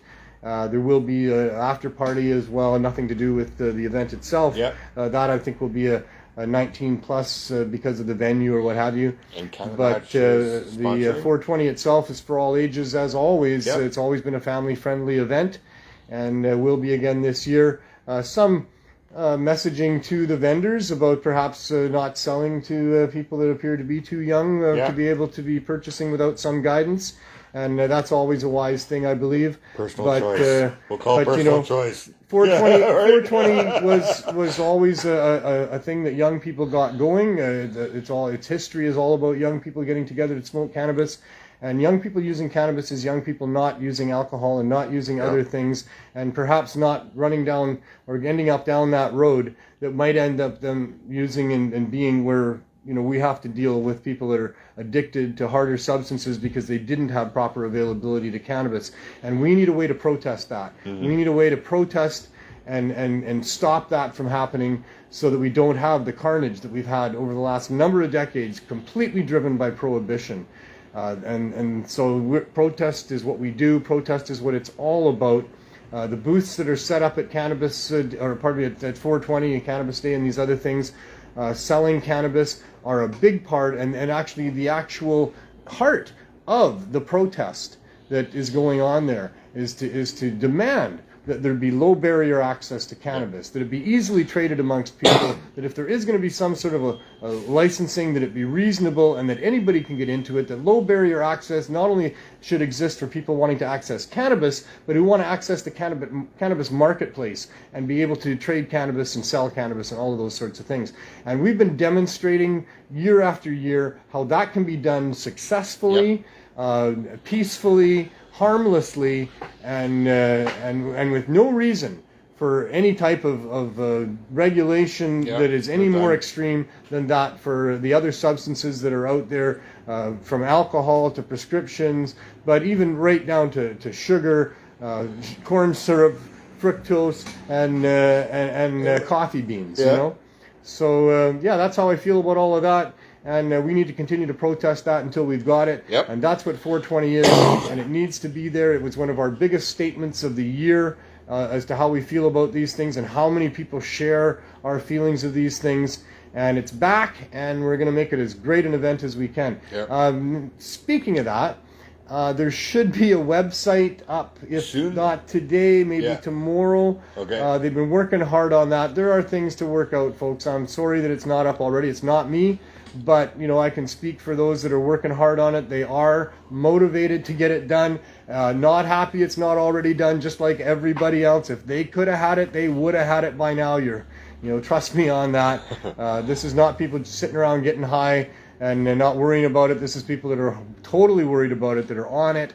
But there are things that, have to be overcome. So it should be up fairly soon for people that want booths. There's a lot of booths that are going to be reserved for people because two reasons that we do that.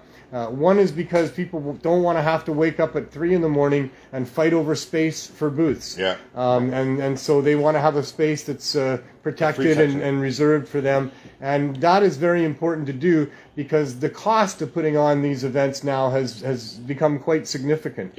And so you need to raise money to be able to put it on. There's staging. There's a lot of different things.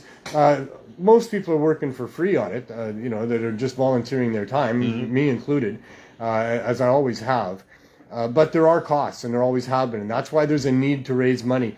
Money at the end with the other group went back to charitable organizations, and some fines and charges levied by the government, different levels of government with respect to the event itself. I don't know if that's going to happen this year or not.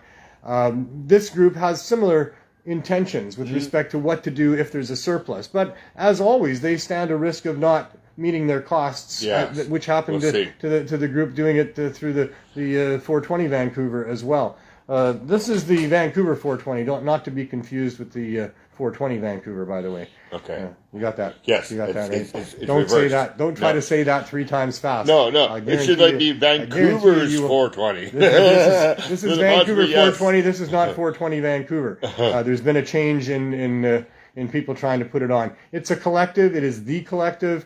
It's some people with a lot of input from what happened before, along with people who want to see the event continue, which it has to happen and wasn't going to happen due to other things going on behind the scenes with that as well. And over the course of the next couple of shows, we'll get into some of that stuff as well. So people were asking where at the art gallery, in the front and in the back. Well, right? At this point, we don't know what to expect. Well, we know the front's going to be there. So we're expecting, the most, right? Yes. We're planning for the most. We don't know. There's a lot of space set aside for reserved booths. There is going to be a lot of space set aside for free booths as well. We'll see how many people show up. We'll see how many people want to reserve booths. At this point, there's plans to have booths around the backside and to have what's going on the stage broadcast over a large screen on a tower into that area. Too. There's logistics to do with that are going to need to be worked out as well, and maybe they will and maybe they won't. I think they will. I think whatever, we're going to try to make sure that however many people show up, we accommodate for that and try to make sure that everybody has a great day. Okay, I'm going to ask the stupid question because I already know what the answer to this is, but maybe some people that are watching. Yeah. Will it be government weed or will it be non-government weed at the 420 event? Well, I don't know what money the organizers are taking to reserve booths. I do know what regulations are on people with government licenses to sell weed. Yeah, they're not allowed to be there, right? And they're not allowed to be there by those regulations. There you go. I doubt that any of them. I doubt that any of them are going to. I have no clue. Don't take from what we're saying here that there's going to be people breaking the law because I have no idea. No. None. That's none. I hadn't thought of it till we started talking about it. I go, no. We're not saying that we think there's going to be LPs or guys with government, provincial licenses, whatever, down there flogging their stuff, or even advertising what they've got, because I don't believe they're allowed to do that. There may be some forms that they could do that, and maybe some will be doing that within those forms or outside of those forms. I don't know. Yeah, because even at Lyft, they're not allowed to do that. Right? You know, and that's their government expo things, right? I never tried. And you never tried? I never tried to get a license. Oh. Well, that's not true. I'm trying to get a license from the federal government. So that's not true. I have tried. Yeah. So if I'd been successful in trying to get a license and they gave me one, I mean, I would, if they give me one for what I'm doing here, it'll be based on my agreement with that license. It's not going to be some, here you go, now you can have a license to sell low barrier access to cannabis, but look at all these barriers we got going on there for you. No. I'm not agreeing to that license. I'll agree to a license that has removed the barriers and the poor people and the sick people and daily users all get to access cannabis reasonably, and unreasonable regulations are taken off, that there not be taxation that adds to the cost of what the people have to pay for something that's a natural plant that anybody can grow, that will get them off of opioids, that will help them sleep at night, that will help them with their pain, suffering, mood, and all the rest of it. Not going to agree to having taxation put on what is absolutely a medicine and a natural one at that. So no, I'm not agreeing to that. If they give me the license that I will accept, it'll be for low barrier access. And with that, I would be able to have my products, my advertising at a rally, because why would there be a barrier to doing that in a place where we can reach people and help them understand that a cannabis high-dose edibles can get them off of those harder drugs they're addicted to, can help them sleep at night, and all the rest of the things that cannabis can do for people. Why would I agree to a barrier of not being able to tell people about that, and go to what is a cannabis rally in the first place? Those are barriers that don't deserve to be there. We need to be treated like anybody and everybody else. And especially maybe even better, because our stuff doesn't kill people, doesn't mess society up. The alcohol people get to have all kinds of alcohol events all over the place. They even get to go to all kinds of other events where it's not an alcohol event, it's just an event where they have alcohol. They're like kind of at all the events, and so, at least equal footing with alcohol spaces, don't you think? But, no. You can't have a store within 300 meters of another store, but, there can be 10 alcohol purveyors in that same 300 meters in between those two cannabis stores, because we got cafes serving booze, we got nightclubs serving booze, we got booze stores themselves, and and that's just one commodity. And I'm not saying that we should be compared to alcohol at all. The people I'm talking about cannabis, not we, but I don't think that cannabis and the regulations that would exist around that should have anything to do with alcohol regulations. They are two completely different things in our society. One is something that's helping people in their life, that calms people down, that puts them in a better mood, that results in a reduction of the things that cause society problems, including alcohol consumption. So, it should be subsidized. It shouldn't be taxed. Alcohol's never been good in my family. I've seen my mom get beat up, and I've seen people do stupid things and punch the brick walls when they're drunk and stuff, and ruin their hands. And oh wow! I think by now it's well documented that alcohol can cause problems. I'm not saying you people shouldn't be able to drink. I'm not saying you're not a responsible, alcohol consumer, and probably most people are, and that's all well and good. But we're talking about how do you regulate a substance that's got some issues with it. Yeah. And it deserves some regulation as best we can to prevent those things that happen when it isn't handled properly. Those regulations should be on cannabis too, because cannabis was so bad, right? Well, if you believe what they said back in the 30s about cannabis and what it did to a person's mood and how people behaved under its influence, then, probably you would put some heavy regulations on that stuff, Yeah. But it turns out that was all not only lies, but it was like the biggest lie you could tell, because the opposite was true. Yep. That cannabis really calms people down. It'll settle down a crowd. It allows people to be in tight quarters with each other and not have issues and things that normally would be there. It's a wonderful substance to be encouraged in society as far as having some sort of a recreational substance. Humans recreate. That's what we do. Yep. All humans all the time need to recreate. We recreate. We work our asses off. We put our best efforts into looking after ourselves and maybe helping society a little bit and whatever we have to do. And it's not easy. Nope. It's tough out there. And so we need to recreate. We need to recreate. We need to go out and dance and listen to some music and contemplate life and relax, or whatever it is you do. Go for a drive, whatever it is you do. But recreation is a damned important thing of having the balance in life that is necessary to be able to live life. We only live life. We only work like slaves because we can party like animals. You know what I mean? There's balances that need to be there in a person's life to function. That is what cannabis has done for us for millennia. Yeah. Yeah. And so, it should be encouraged in society as the smart way hopefully to recreate. The next century we will be. I believe it. I hope so. I'm an optimist, and I hope so. I'm hoping so too. But greed is a powerful We're thing. here trying to help it get to there. Right. We are here to do that. That's what we're doing. Yeah, that's what we're doing. And so now we want to segue into a little bit of an introduction to... All right. I'm going to see you next week. All right.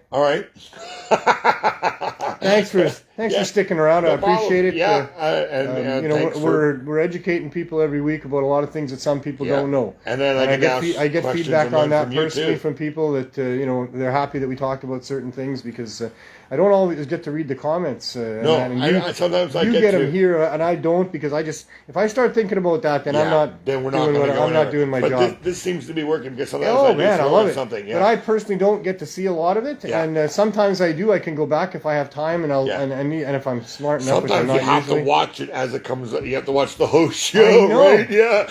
I know. You don't get to read all the. And every once in a while, I can just read a bunch, and there's a lot of them. And if my life is, I don't get the balance of recreation as much as I should probably. Well, but maybe in July, if we I just do our can't trip, do all we'll the things on my plate. Right? I just can't do all the things on my plate. If we can do our trip, we'll do lots of recreating along the way. How's you that? do the best you can. You know? Exactly. I got to have all those things on my plate. I can't take any of them off my plate. They all mean too much to me. But there's, it's a balancing act, and I'm not the best juggler. Well, I mean, I think it would have to be called. You can only do what you can do, right? And you always wish you could do more.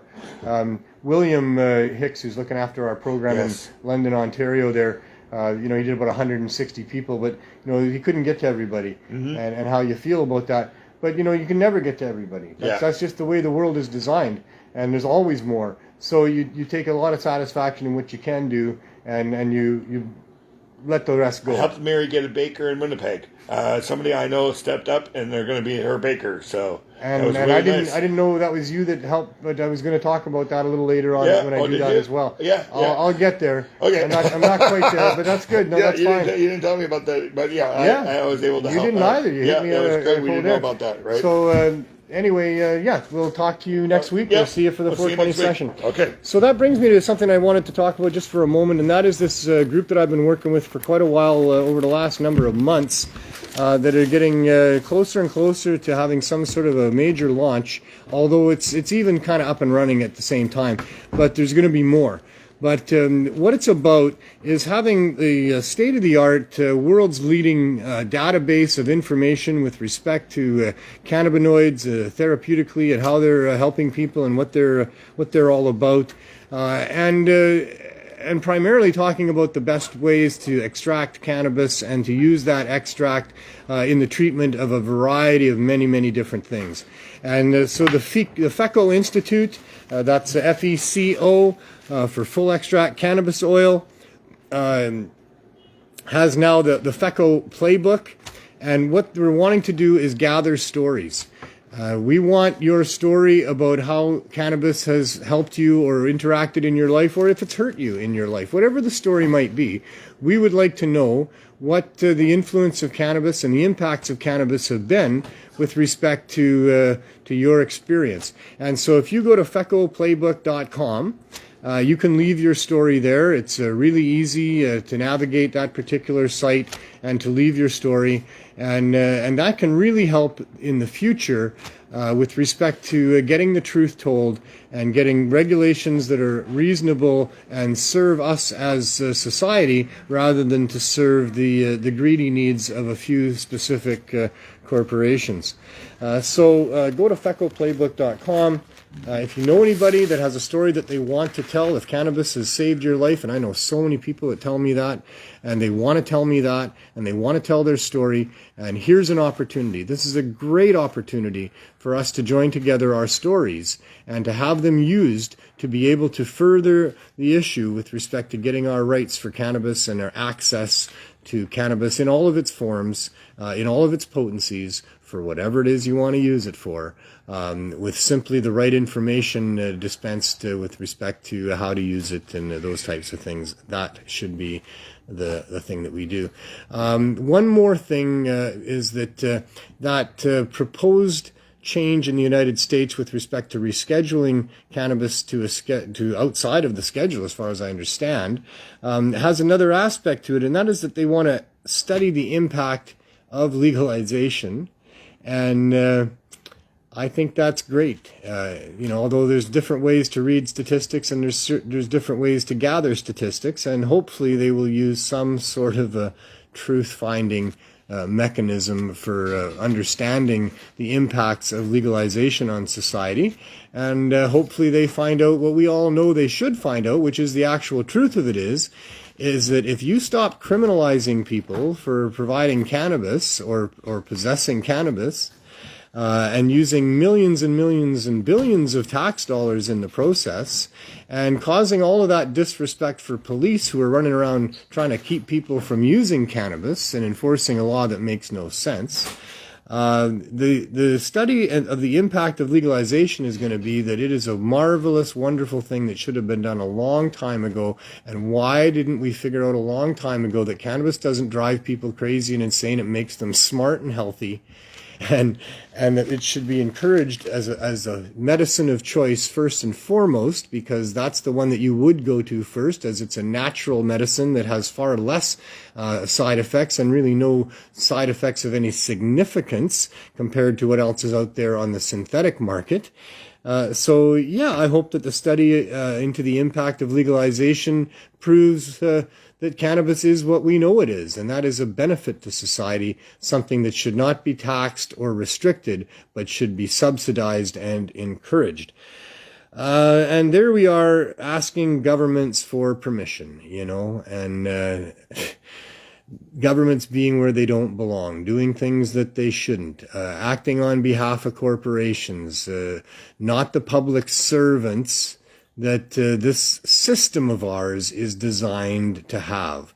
Our governance has been severely corrupted. It is a mess, to say the least. It is really time for a reset. We've been played for too long by people that have their best interests in mind and the best interests of the corporations that they serve, even though they're paid to have our best interests in mind. These people need to be reset. We need to reset what it means to be a public servant in a free, democratic society. We need to rethink what the limits should be on those people that are paid and given access to public funds, on what they can and cannot do with those funds and cannot do in the governance of us free people. This all needs to be rethought. And I don't know how to do that. We have been manipulated into a system of governance that repeats itself in a way that continues to put the corrupt, greedy, unethical, self-serving corporate people that are manipulating us and our governance right back into power every single time. The only parties that have the slightest chance of winning, there's only maybe two, maybe a third, but seldom really a factor. Certainly not the fourth one. Those first two are totally corrupt. They've been corrupted ever since their beginning, ever since they had a shot at power. Soon as they were the ones that had a shot at governing, they became corrupted. Bribes and threats and whatever it took. Don't know. A lot of it happened behind closed doors out of sight. All we know is the results. We've been governed by a bunch of unethical bastards not working for us. That's just the way it's been. So, not sure how to change that. There's not much other choice going on in the world. They run the elections. We get to support parties. But has it worked for us? Doing the same thing over and over again and getting similar results that aren't ones that you want seems to be a form of insanity. I don't know how to reset it. These people have the power, it seems. People are supposed to have the power. Those people are supposed to work for us. But that's not the way it's evolved. It's evolved into them having control. And even though they might, in the future, get up on their soapboxes and say, we know you know that governance has been corrupted for decades here. We know you know that you can't trust us. So we're the new party on the block, even though we're still the old party that was on the block before. But we've changed now. And we're going to give you a whole different system as soon as you elect us back into power. We're going to change. We're going to be more transparent. We're going to put limits on what we do. We're going to get out of your lives in the way that government's been in your lives. We're going to stop collecting data on you only to manipulate you. Even if they tell us all of those things, they don't have to do them when you elect them into power. And they probably won't do them when you elect them back into power. Because it seems the number one way to define a politician is a 4-letter word called liar. That is the number one main criteria for the job of politician. Tell this group of people what it is that they want to hear so that they're going to give you their vote. And then tell this group of people over here the opposite thing because that's what they want to hear and that's how you're going to get their vote. And do it in a way that's tricky and sneaky by never really answering questions properly, but making them think that that's what they're going to get and blah, blah, blah. That's called politics. And it's all about lying through a pretty smile on your face with your hair done real nice, looking like you're the man that's going to be the leader. And all you're going to do is continue to hand us over to the corporate greedy bastards that run the show. And that's the system we live in. And how the fuck can we change it? And I'm not sorry, Annie Barbie, because this has been serious for a long time. And there ain't no other language. I'm not going to say fudge, darn it. No, I'm going to say fuck, this is wrong. And it needs to stop. And I don't know how to stop it because, you got to go to the ballot box to make a change. And then the people that get elected out of that never change a damn thing. And if they do, they change it for them and not for us. So I don't know what to do. But I got a friend who thinks he knows what to do. I got a friend who's been saying for a long time, we need to just not vote for any of those people. That's not easy. That might not work. I didn't think it had a hope in hell until things went as sideways as they have. Things have gone completely sideways here in the world. Our prime minister is now our dictator. He's going to take your bank account if you decide to fund anybody that wants to say anything bad about him. Holy smokes! Arrested protesters, one of which at least, maybe he wasn't one of the main organizers, maybe he's not the best representative of what it was all about, but he doesn't deserve to still be in jail, and he is. They put people in jail. They charged people, protesters. The only reason those people went to the lengths that they did to get heard was because they weren't being heard. If our leader and chief prime minister had got up and talked to the issues that were being presented in reasonable ways, there wouldn't have been big blockades and turmoil in the streets because people weren't being heard and they were demanding to be heard. And what did we learn out of all of that? Is that if you have a way to get the attention of government, to get them to change their mind about something that they're doing, you have a good chance of being branded a terrorist and having your bank accounts stolen and maybe even being put into a cage. You have very little chance of actually impacting the government and being heard. You can write all the emails you want. Doesn't seem to make a damn bit of difference. I got people in high places and high people in places writing all kinds of good letters and sending emails to the people who make decisions about whether poor and sick people can have access to a natural plant for their medical needs or not. And it's taken over a year and a half now. And they still say they're working diligently on it every day. But they're doing diddly squat to actually support us in what we're doing to save people from addiction, and in many cases actually save their life. These people aren't working for us. This system isn't working for us. We need to reset it somehow.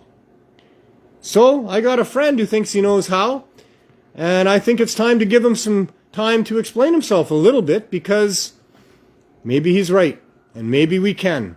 I don't know. I think it's a long shot, but it's not as long a shot as it used to be. So, John West, you're chomping at the bit. Come on in here. Okay. Come on in and have a seat and tell us all again what you've been telling us for 20-some years. John has been a fine activist helping things out on the west coast of Vancouver here for many, many, many years. He was nigh into deciding to retire when I came along 20-some years ago. Well, 18 years ago anyway. I did retire. Come on over here. Okay. Swing yourself over here and have a look at the magic eye there. That's people. Okay. Hello. People we love. People who want to know. Oh yes. Well, here's a couple of people. The people should know, so you know Well, where I'm coming from. you're gonna jump right in here. I'm not ready for your people. Just hang on a sec. I want to know about this person here a little bit first. So, John, how many years has it been here on the wet coast of Canada? Good question. I arrived in Vancouver 1960 on the 4th of January from Britain. I'd been in Toronto about 2 weeks, no, a bit longer, 3 months. And I was chasing an Australian girl, and she was going to go around the world, and so was I. And I don't need a long story, but that's okay. Well, we'll jump. Okay, quick so jump. you've been here for how long? Just basically, how long you been here on the wet coast? 64 years? 64 years. And so you spent a fair bit of time before that in Great Britain? Yes, I grew up in Britain. I was 4 years old when the war started, Second World War. Right. My dad was a driver for an admiral between the wars, so we were servants to, he had aristocrat people. And you were a man in your 20s by the time you came to Canada? Early 20s? Well, I'd never been in bed with a woman. I'm not sure if that speaks to your age or not. Well, no. Well, see, I'm one of those strange people. But didn't you have some background in maybe investigative journalism or something? Was yes, that before you came here even? Yes, I was brought up to be a spook. I do believe now, in retrospect, what I was taught to observe and how to see it. Because my dad and my granddad were both in the service, as they called it. Right. So but the thing is, I ran into a very, what should we say, deep thinking Christian teacher, and that reinforced, because I was a good singer, that I was a little angel. And as I grew up until the age of 15, I was everybody's little angel, right? And now you are again. Well, so I never stopped. you had an interesting background when you came here. You came here and you went to work, and you worked in media. Tell us a little bit about that. Well, yeah, I'd worked at the BBC before I was thrown out of Britain. I was basically run out of Britain. I see. They didn't tell me why I was going to Canada. But Our kind of people. Fit right in here. No, I didn't. No, because because my grandfather had told me he knew a lot about what had gone down with the native people. You see, if you know that, and you tell your grandson that, well, you'll come over already with a white skin but a red heart. You don't want to talk too much about that. I know, and people didn't want you around, and I was into sailing, so I became quite lively in the newspapers and things like that by sailing in Kitsilano Yacht Club. I was there for about 3 years. Nice. And then I got married, and I built a boat, a small boat, and then that marriage, we had 2 children. Nice. And they're both grown up. One is an airplane mechanic, he's just retired actually. And my other daughter has been, I think, working for the government in some. I'm not sure. Well, actually, right now she's recovering from COVID. Right, I see. Like a lot of. You've been on the yes. You've been on the cannabis legalization train for a while with us here. Okay, with a heart. I'll tell you how it came. I began to meet some hippies. I was already an old guy, I had a little property, and I was like the end of a railway of all these Americans coming through, because they knew that I could stay in my backyard because there's 3 1/3 acres. And you consider yourself some sort of a fairly spiritual guy, or Oh no, I was an angel. I was trying to make everybody's life happy, exactly. And if you stuck to it, you're a good guy. You made a few friends, and then you get dumped on by a few people that you probably wish hadn't come your way or whatever, and you learn through life to, where it lies. And I've always believed that there's a divine will behind everybody's story. And by the way, you're brilliant, my friend. You're absolutely brilliant. And there's one thing that Churchill have an on-off switch. No, you are. Dimmer switch is what I need. No, this is not flat. And part of that person that you are, part of that person that you are, I think, is in what you wanted to show me a few minutes ago, and then these pictures here. Oh, yeah. So does that speak to a little bit about, where you're coming from? Well, that's right. So, and the other thing is, I'd like to make. Well, we got a bit of time. We got a little bit of time, very not too quick. much. Okay.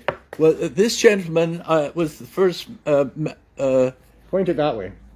Oh yeah, that way. Yeah. This is a man called Ashok Sakar Fakir, or Fakir Sakar, and he was a friend of Timothy Leary. Bad name, but a beautiful. I wasn't going to go there, but yeah. No. Probably not the best thing to do. Well, he'd laugh. You all know what we heard there. But they were friends. He was friends with Timothy Leary, you see. I see. And so, and he was. Looks like an interesting fellow. Oh, he's a wonderful man. If you can't see there, it says movie man, magician, musician, meditator, man of Krishna, man of many children, man of kindness, man of love. Yeah, well, so I'd like to have that written below my picture as people are showing that. That was my guru. Nice. And he came from this lineage, and this is him when I was this person here. Yeah, that was him when he first came to LA, and he ran a. This is this person? Yes. Oh, okay. Before and after? Yeah, this is pretty much what I knew him in his 80s. Right. And there he is as a younger person. Yes. Interesting. And he'd been in the United States because he was brought over by a lot of people that were trying to break the alcohol business. Right. So they were at war with the alcohol people, which was a major undertaking because they saw how damaging it was to the United States. Hello. And how much damage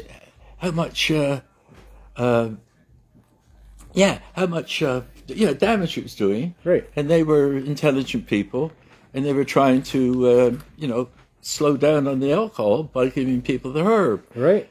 And Ashok brought over a band of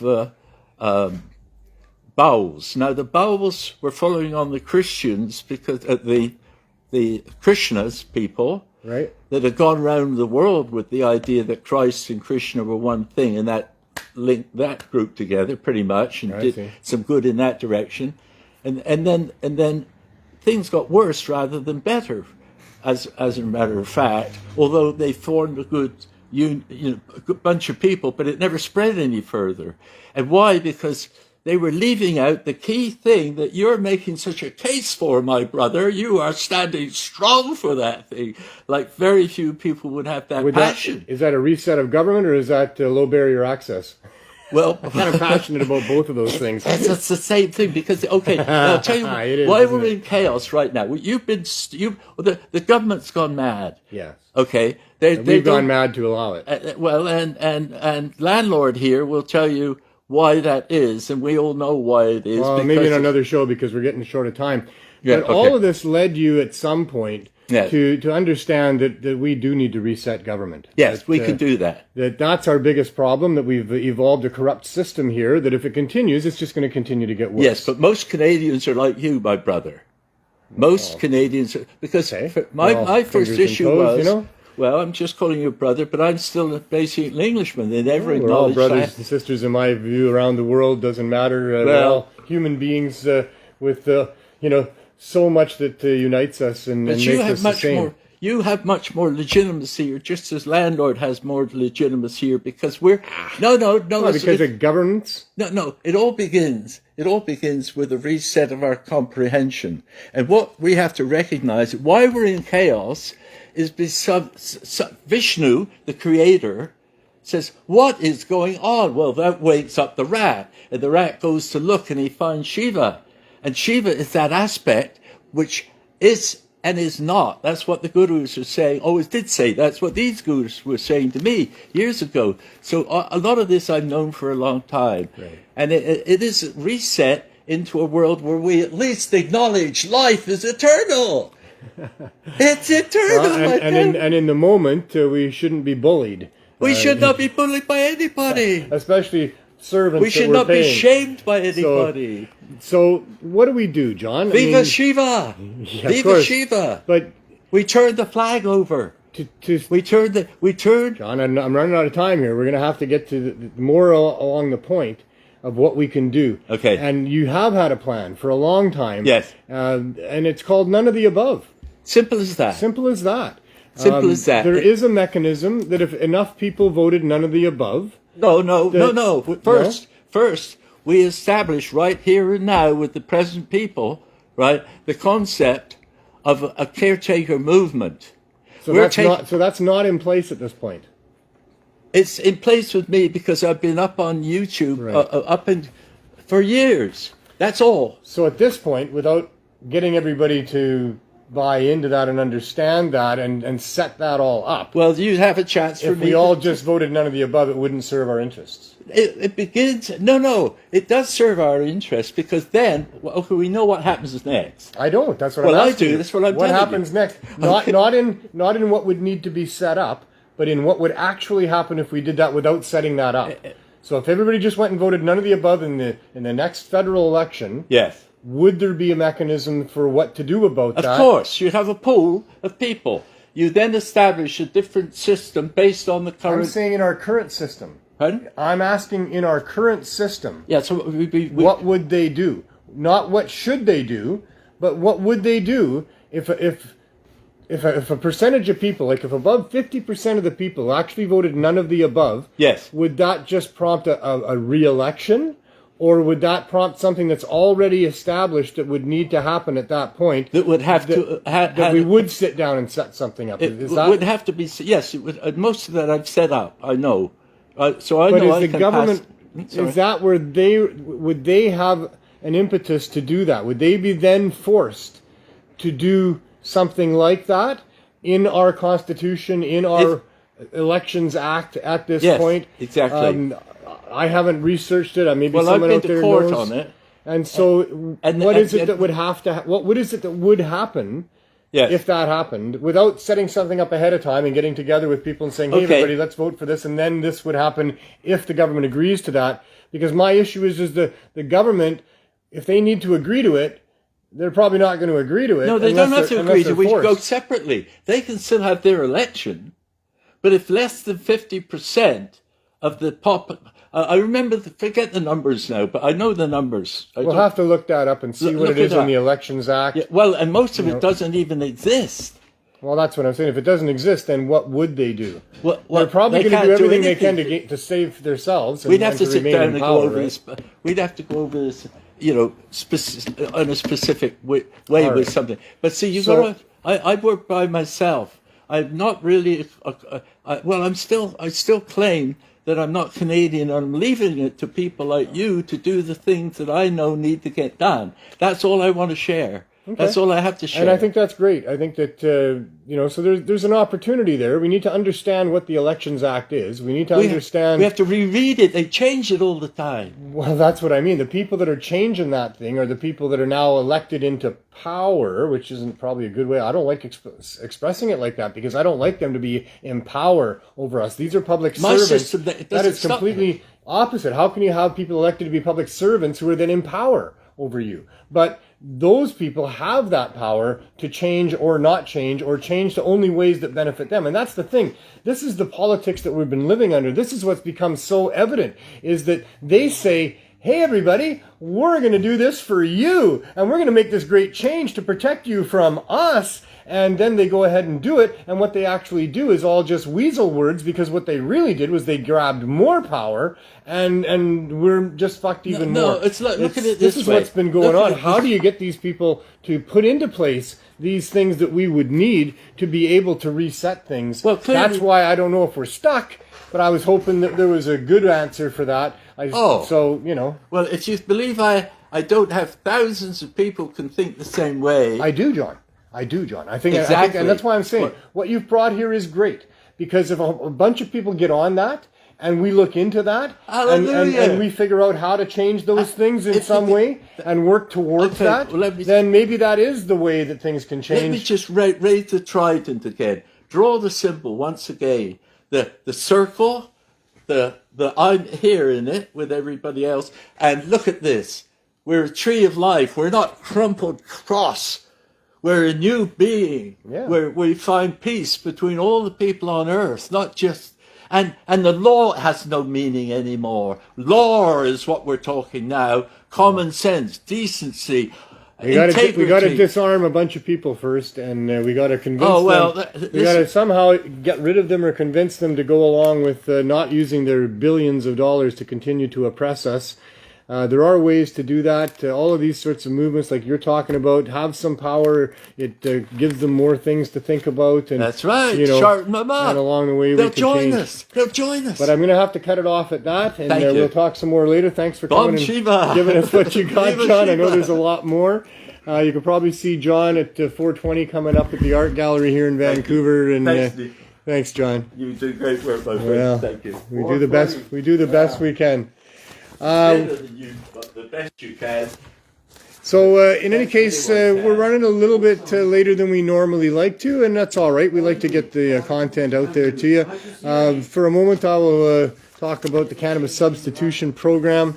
This is the program that has been the main topic of this show in its pursuit of having a low barrier access cannabis store here on the downtown east side, to be able to serve so many of the people in this neighborhood that are suffering with addiction to street drugs and opioids through no fault of their own, only through fault of government policy, which has resulted in poverty and a bunch of other things.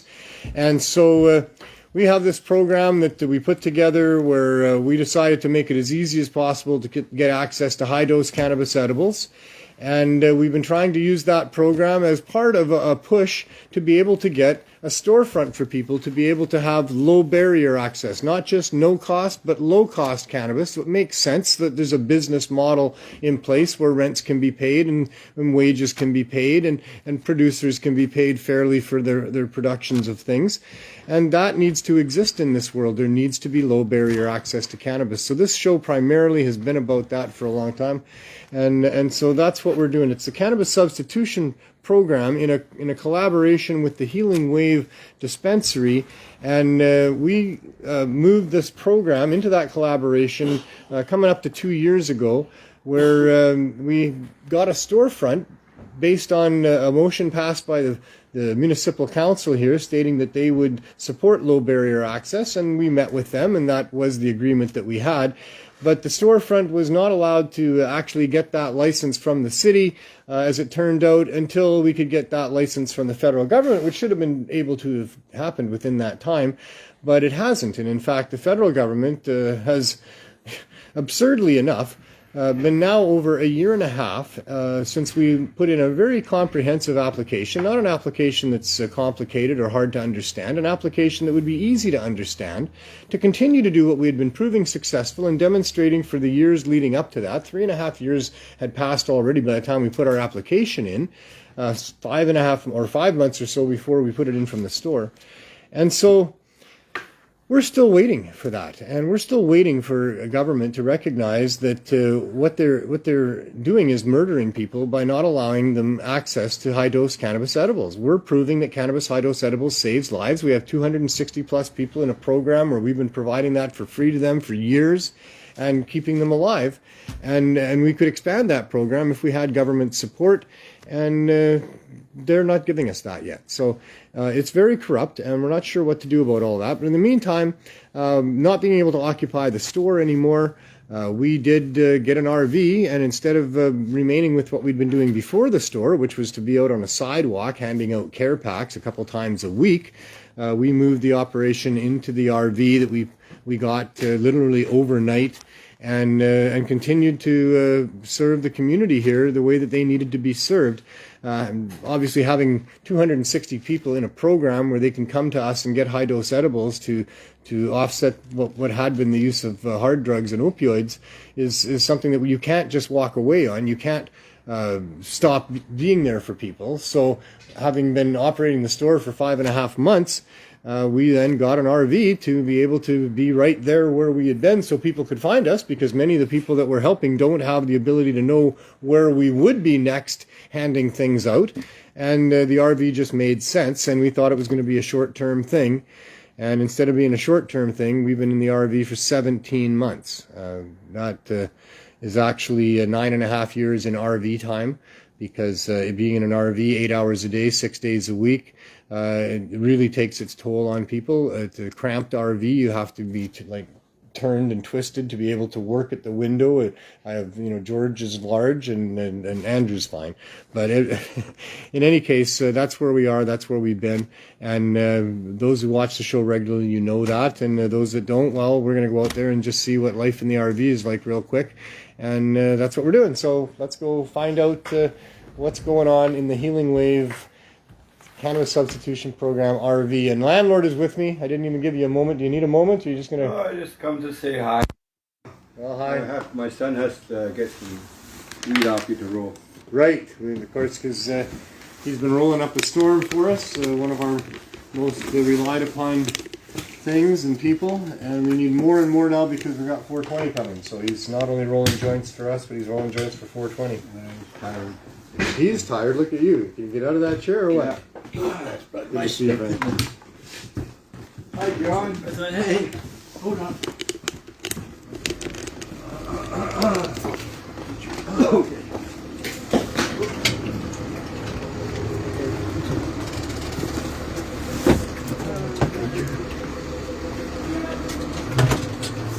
So here we are. It's a beautiful day. Spring is in the air for sure here in downtown Vancouver.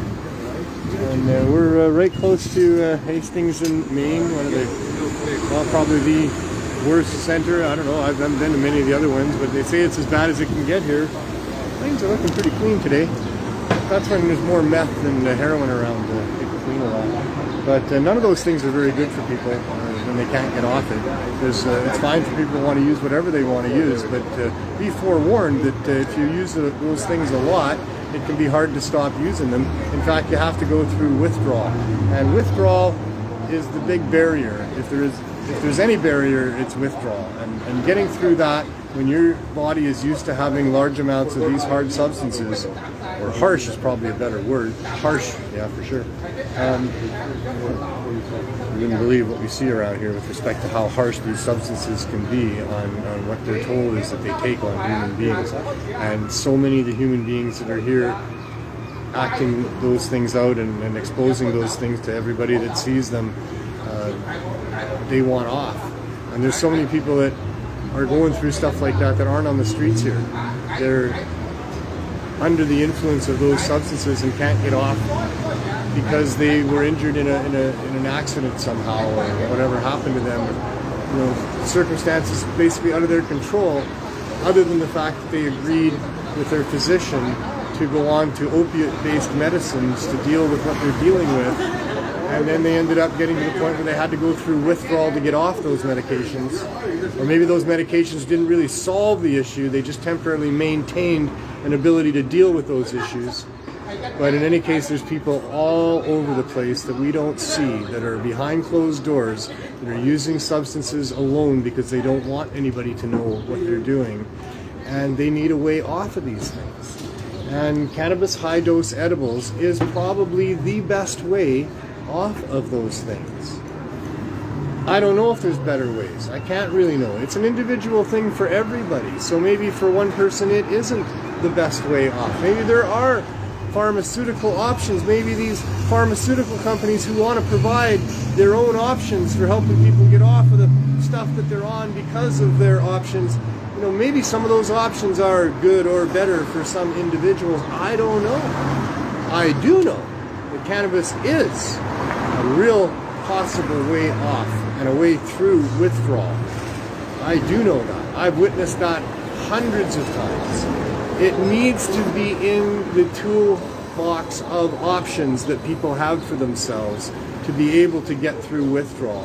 It needs to be well known throughout society that high-dose cannabis edibles, when used properly, you can eat too much and then not want to do it again, and then it doesn't work. That's our biggest issue. But if you start low, go slow, figure out what does work, it can work for just about everybody. And that's our experience, and we have lots of experience after over 5 years of dealing with this down here on the downtown east side of Vancouver. Every day now, for almost 2 years, we're here dealing with this. We know it works. If someone from the government, this world of people that don't know but think they know, that tell you what to do, if they would ever come here and have a look, then they would know too that this really works for people. And then they would absolutely, if they cared about people, help us be in a storefront and make sure that everybody knows that the media goes on a big campaign. They got other campaigns about teaching people about all kinds of things about drug users and what's going on with that. Let people know that high-dose edibles work, and then make high-dose edibles easily available. Easily, low barrier, no barriers. Just make it easy for people to get high-dose edibles, make it easy for people to understand how to use them, how to get through withdrawal, how to get off those other substances that are causing us so much trouble here, that are costing us so much of our fellow brothers and sisters that we're losing, that we learn about every day. There's another one, there's another one. I don't know what happened to Taylor Hawkins, man, but you know, the early reports are that it was drug toxicity, that he had a variety of different drugs in his system. High-dose cannabis edibles. If people understood how they could use them, and other cannabis in concentrate form. There's so many wonderful varieties of cannabis. There's so many strains. There's so many beautiful extracts now. Oh man, you can live your whole life trying all the different wonderful types of cannabis in all of its different forms. You can get higher than a kite, but you're a kite with a safety line. It's not going to kill you. It's not going to lead you to harder drugs. It's going to prevent you from wanting to ever use any other harder drugs. You don't need to. We live in a world where cannabis is freely available in all of its forms, in high doses if you want them, in all these wonderful different strains and things at prices people can afford for those that need to afford them.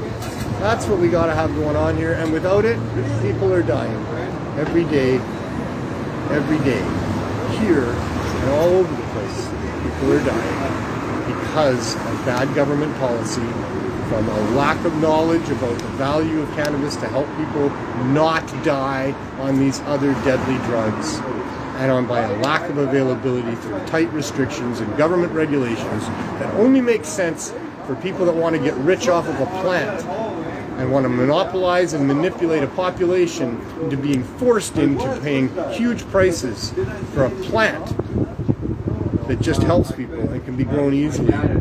So there's my other rant for the day. It's been quite a day on the show. I appreciate anybody that's still with us and enjoyed. Jennifer Nelson, how are you? Oh my goodness, look at you. Surprised to see me sitting well, there. you know, you're not quite as busy as what it's been for the last month, it seems, for a moment or two. It was still a reasonably busy day. Yeah, eh? It's not as... I didn't talk too much about it. I did mention it. The Blue Door is back open, and that seems to be great. I'm happy about that. That at least for some reason they get to exist still in a non-legal government form. And we found out that there's a lot of people that rely on the products that they have there, that they have all kinds of different supply chains of different gummies, and people find their favorite gummies and they find their favorite things that work for them. And so the government should not be shutting down places where a lot of people are finding things that really help them in their life. So we're happy to have them back. We always test our products here on a regular basis. It's important that we know, and that's what's going on. So how was your day today, Anne? Trying to be quick. I'm not being quick. It's been a great day? It is. Nice. Anything in particular? Any specifics going into your blog? One was another new person that we met, a gentleman that had quit smoking weed for about 15 years because he noticed it was kind of increasing his insecurities and just not meshing well with him. But he had a nervous breakdown recently and he started smoking weed again, and it's really helping him. So he's very grateful to have discovered us. Very cool. That's a reoccurring theme. On Monday, we opened on Monday because the Blue Door still wasn't open, and I had lots of people coming and telling me lots of different things. But in particular, I remember the person who was just man, I hadn't had a good night's sleep in years until I found the products that you have here, and the cannabis can help him sleep at night, and just how happy he was about that. I've heard that from a number of people over the years, and we hear that sort of thing all the time here. A lot of very, very grateful people. I go, thank you for being here, man. Thank you for staying open, man. We shouldn't have to be thanked for being open and being here. It should just be a normal, regular thing that there's stores in your community that you can go to and get things that you want for yourself, especially when they help as much as these things help. So, any other stories? Okay, I would like to show the picture of our member that I recently found out about that he passed away. He was a very nice man. He went by Rex, but I found out his real name was Henry. Henry, he's dead? Yeah, you know him. Oh, rest in peace. I definitely knew Henry. He knew John Candy really well. Henry, yeah. He was a regular at our CSP program. He was here every few days, and so I noticed when we hadn't seen him for a few weeks, and I reached out to someone, and yeah, they found out for me that he passed away. Well, rest in peace for sure, man. Obviously touched a lot of lives in the meantime. So, and for those who pass, we need to live. That's kind of the motto down here as we continue to lose people. Well, he worked at one of the OPS sites. He himself survived several overdoses and kept trying to help save other people too. Yeah, it's a struggle. It's a real struggle for people. Yeah, but it's a community there too, right? It's people that are struggling, trying to help each other. Yeah. And being interfered with by governments who force us to do what we're doing semi-clandestinely, although we don't operate like that really, but we're in an RV, hidden away. We make sure that you can't see cannabis through the window because, you're not allowed to do that. It's so wrong that we have to hide, or, that they make us do it like this. During the time that the Blue Door has been closed down, there's been quite the little growth of curbside cannabis dealers in the block, one block over. People sitting on the sidewalk there with bowls full of buds, offering people as they walk by, hey, weed.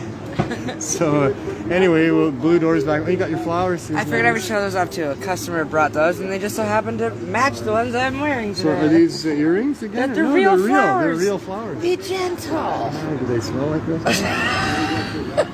Not really, but you know, not all flowers. Well, you gotta take time in life to stop and smell the smell. Gotta see if they smell. Odorless. Stop and see if the flowers have a smell to them. Great stuff. So, okay, well, I'm going to go talk to Andrew real quick, and then we'll see you there shortly.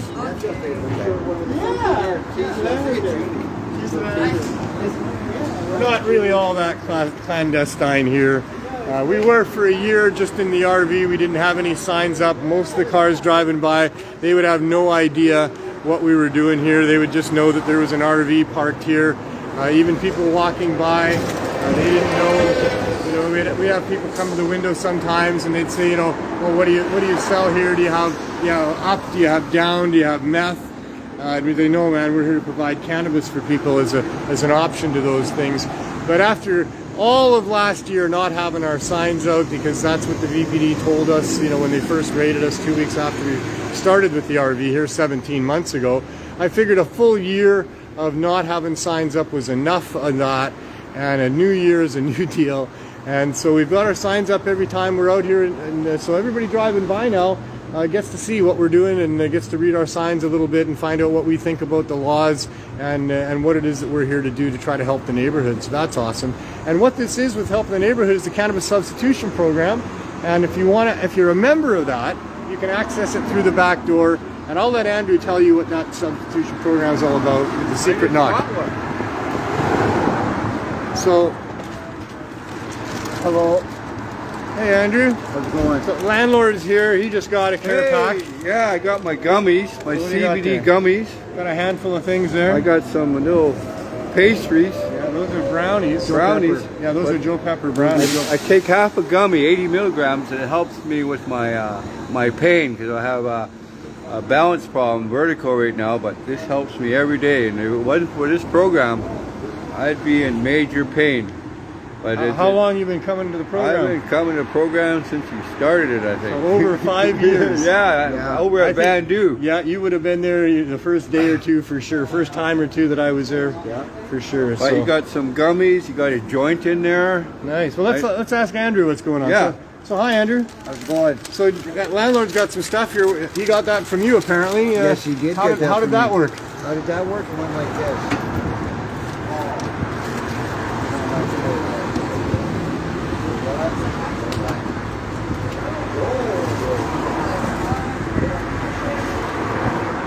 Apparently the program takes a little while. It works when you knock on the door, and first he asks if you have your number, or you know your number, and then if you do and you qualify, and it's been 4 days or more since you've gotten your last free batch, then you get to choose what's going on in the tray, a pretty plus simple more. program. If you come every 4 days, you get 420 milligrams. Yeah. You go away till the next 4 days, right? Every day you should have 105 milligrams. There you go. And on the fourth day you come back. That's how we arrived at that number. It's just completely random. Just happened to be 4 days we felt was about right, and having just a little over 100 milligrams a day sounded about right. It just happened to add up to 420. There was really no other reason to have that number there. But exactly. Okay, I have some CBD tincture here from Legacy 420 right here. This is 250 milligrams of CBD tincture. Very nice. I have some gummies here. I have some full raspberry indica, 80 milligrams.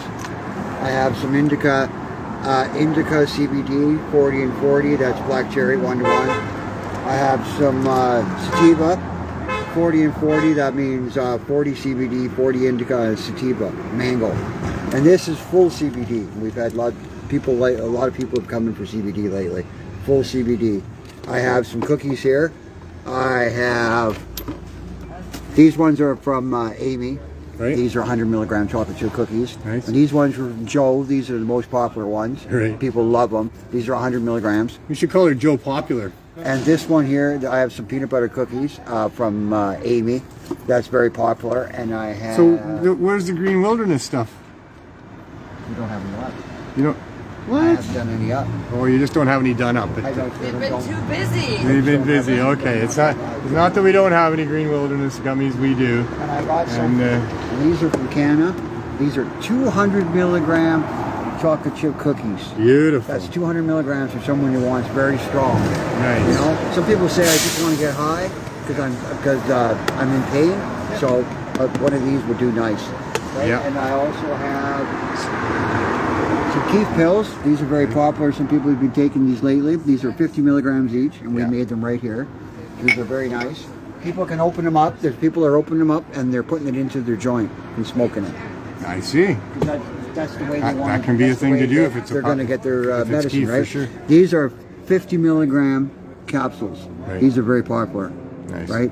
Dirty Dave. Yeah, some people will take Fabulous. Dirty Dave. Some people. So these are all for people that are part of the program. They have a lot of experience, you know, with what they're doing and what they need for themselves.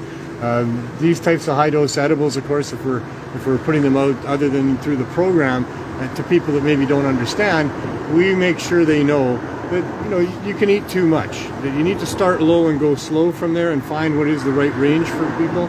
The biggest problem that we have, I alluded to just briefly a moment ago, is when people eat too much and then they don't have a good experience with it, and then they don't want to do it again, and then they can never try it again in many cases. I've met many people who said, no, don't want to, had a bad experience, you know, so it's very important that you start low and go slow from there. And so for that we have, what do you got there? I have some 5 milligram pills here for people who want to start low. Yeah. Or you're at, let's say you do 410.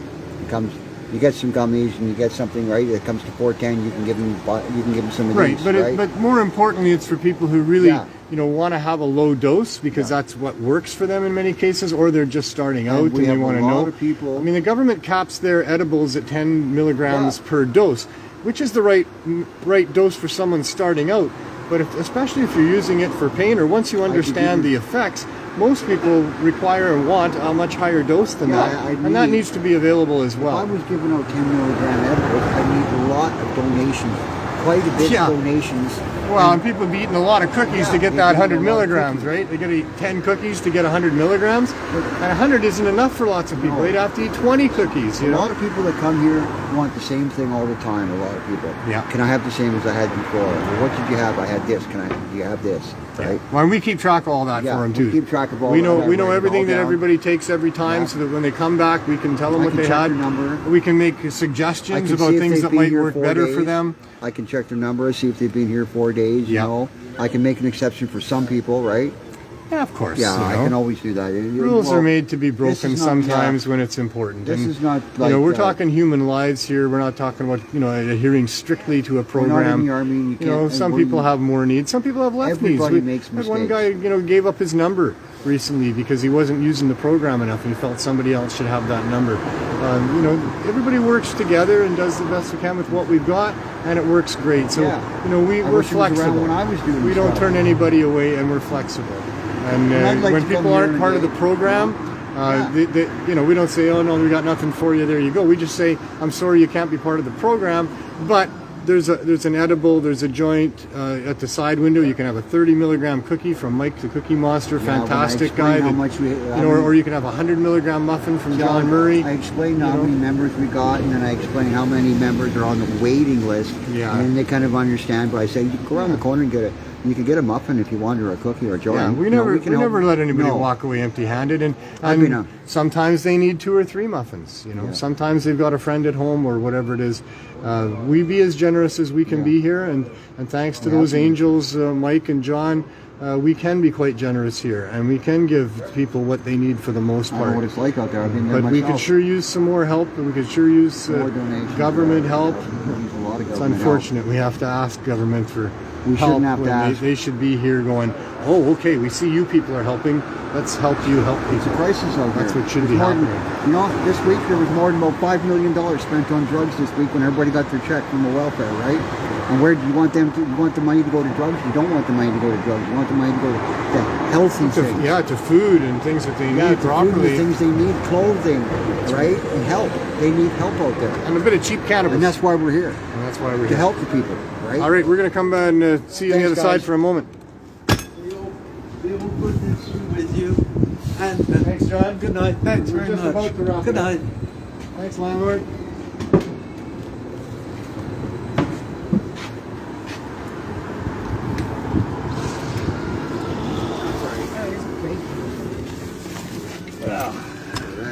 Hey. Home at last. That's cool. If we had to, like, if we had to, like, get into a store, we'd miss this place, wouldn't we? A little bit. We've been here long enough. I would like to be able to stand up again. That would be Yeah. nice.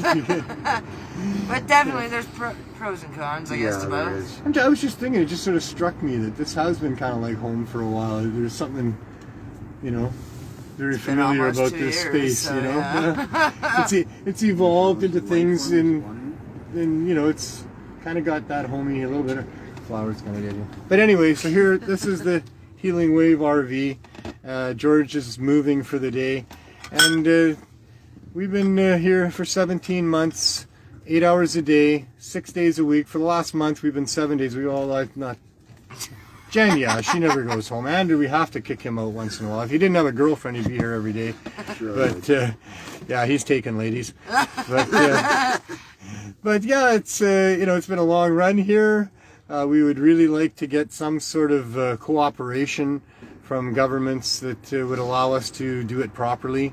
It really weighs heavy on us that we know we're missing people. This was the whole thing when the Blue Door went down that really struck it with us, is how many people, even in the neighborhood, didn't know that we were here, didn't know that there was another option somewhere. And then when the Blue Door closed down, there wasn't much other options in this neighborhood at all. They found us because word of mouth got out pretty quick where you could go. But prior to that, they didn't know. And also on that note, there's a lot of people that come into this neighborhood because the Blue Door was there.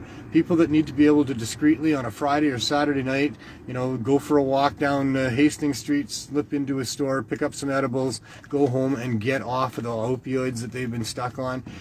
So they were a really important resource for a lot of people that are using cannabis, you know, to offset the use of opioids and many other health issues as well. And those people from outside this area, they're not going to know that we're here. And so those people were not served at all by the Blue Door getting closed down. In fact, many of them suffered greatly by it, I'm sure, and were quite desperate and panicked about what they were going to do for themselves. So happy to have the Blue Door back for those people, but mostly what we want is government recognition, government support, the ability to advertise that we're here, and let people know that there's plenty of options to find cannabis easily to help yourself, and that's what we're going to do. So I think that's the show for the day. I didn't do a good job of talking about the other CSPs. I was going to show you a video of Chris Backer in Halifax, where they're serving people for over 2 years now. It's a wonderful extension of the Cannabis Substitution Program. The East Coast Cannabis Substitution Program has done fabulous work. In London, Ontario, Mary McCarty, our baker for a long time, got a program going there, and William Hicks and his crew have been making sure that continues. They could really use some help there in London, Ontario. They could use some donations, some bakers, some things like that. It's always a struggle. We're very fortunate here in Vancouver that we have had at the time, 5 years ago when I started the program, had a bunch of dispensaries here. I had been close communications with many of those dispensaries. I didn't have too much trouble gathering donations and bringing them there, although once a week for a year, twice a week for 2.5 years after that. Certainly if it wasn't for some great donators, it wouldn't have happened. But easier to do in Vancouver than anywhere else. Although, come on, people in Ontario and people in Halifax, like, it's, you know, kick in there, show us what you got. There's lots of people that are growing cannabis there. There's a lot of good bakers there. You can get her done. Manitoba, Saskatchewan, you know, I'm sure that you guys could find enough people to supply enough cannabinoids to make a program successful in all of those places. Mary moved on to Winnipeg. She's now twice gone to what she was told was the place to go to hand out edibles to people, and has had an amazing response, as of course we knew she would. The need in Winnipeg is very great there, and she could use some donators, but and there's been some great ones. Legacy 420, Canadian Lumber have been great supporters of our other programs. There's other ones as well, Cuthbert's Cream. Donations make these things work. people can want to hand out cannabis high-dose edibles to people to help them to move the issue forward about low barrier access all they want. If you don't have things to hand out, it's not going to go anywhere. It's all about the donators. We need people who've got some excess that have grown cannabis, that people that love to bake. We need people that have really been touched by the whole opioid crisis and want to give back and want to help. We need those people to help us, and this is a great way to do that. So if you can help William Hicks in London, Ontario, please get a hold of him through me, through us. William Hicks, I believe he's back on Facebook. Can't say that for sure. He was banned for a month for obviously saying bad things about the government. But yeah, hey, that's the world we live in. So let's make all this work, and let's have a great year this year as we maybe move into a new reality of a reset of some sort to do with what powers governments should and shouldn't have, and what access human beings shouldn't have to whatever it is they need and want in the world, especially natural products here. And we're all doing it because of you. Every single person is a necessary cog in the machine, and a machine won't work if all the cogs aren't working. And so do your part, be part of the machine that moves this issue forward. And the issue is freedom. The issue is what the role of government is in a world where human beings are free to access what they want to access and what they need for themselves. And the only role of government in all of that is to make sure that there's regulations that make sense if there's problems with commodities that are being traded and things like that. Not about deciding which drugs you should and should not take, and whether you should or should not be able to eat this plant or that plant. Tell us the truth, give us the information, don't tell us what to do, and we all need to be part of this movement to make that happen. So do what you can, write letters, send emails, make phone calls, put on rallies, tell your friends and family, all the usual stuff and all the unusual stuff that you can think of but I haven't thought of, because there's a whole lot of creativity out there in the world, and maybe you got a way that you can get to somebody and make them change their mind about something that is different than other people have done. Always do it peacefully, always do it from a place of love in your heart, with passion behind what you want to do. And if we all lived our passion, found our joy, and spread love around the world, then we can make the world a better place that it should be for everybody, and I really hope that we can do that. Take that with you this week. Be kind to each other, be kind to yourself. We're all just doing the best we can here. Love everybody. Most important, of course, have as much fun as you can. We'll see you next week.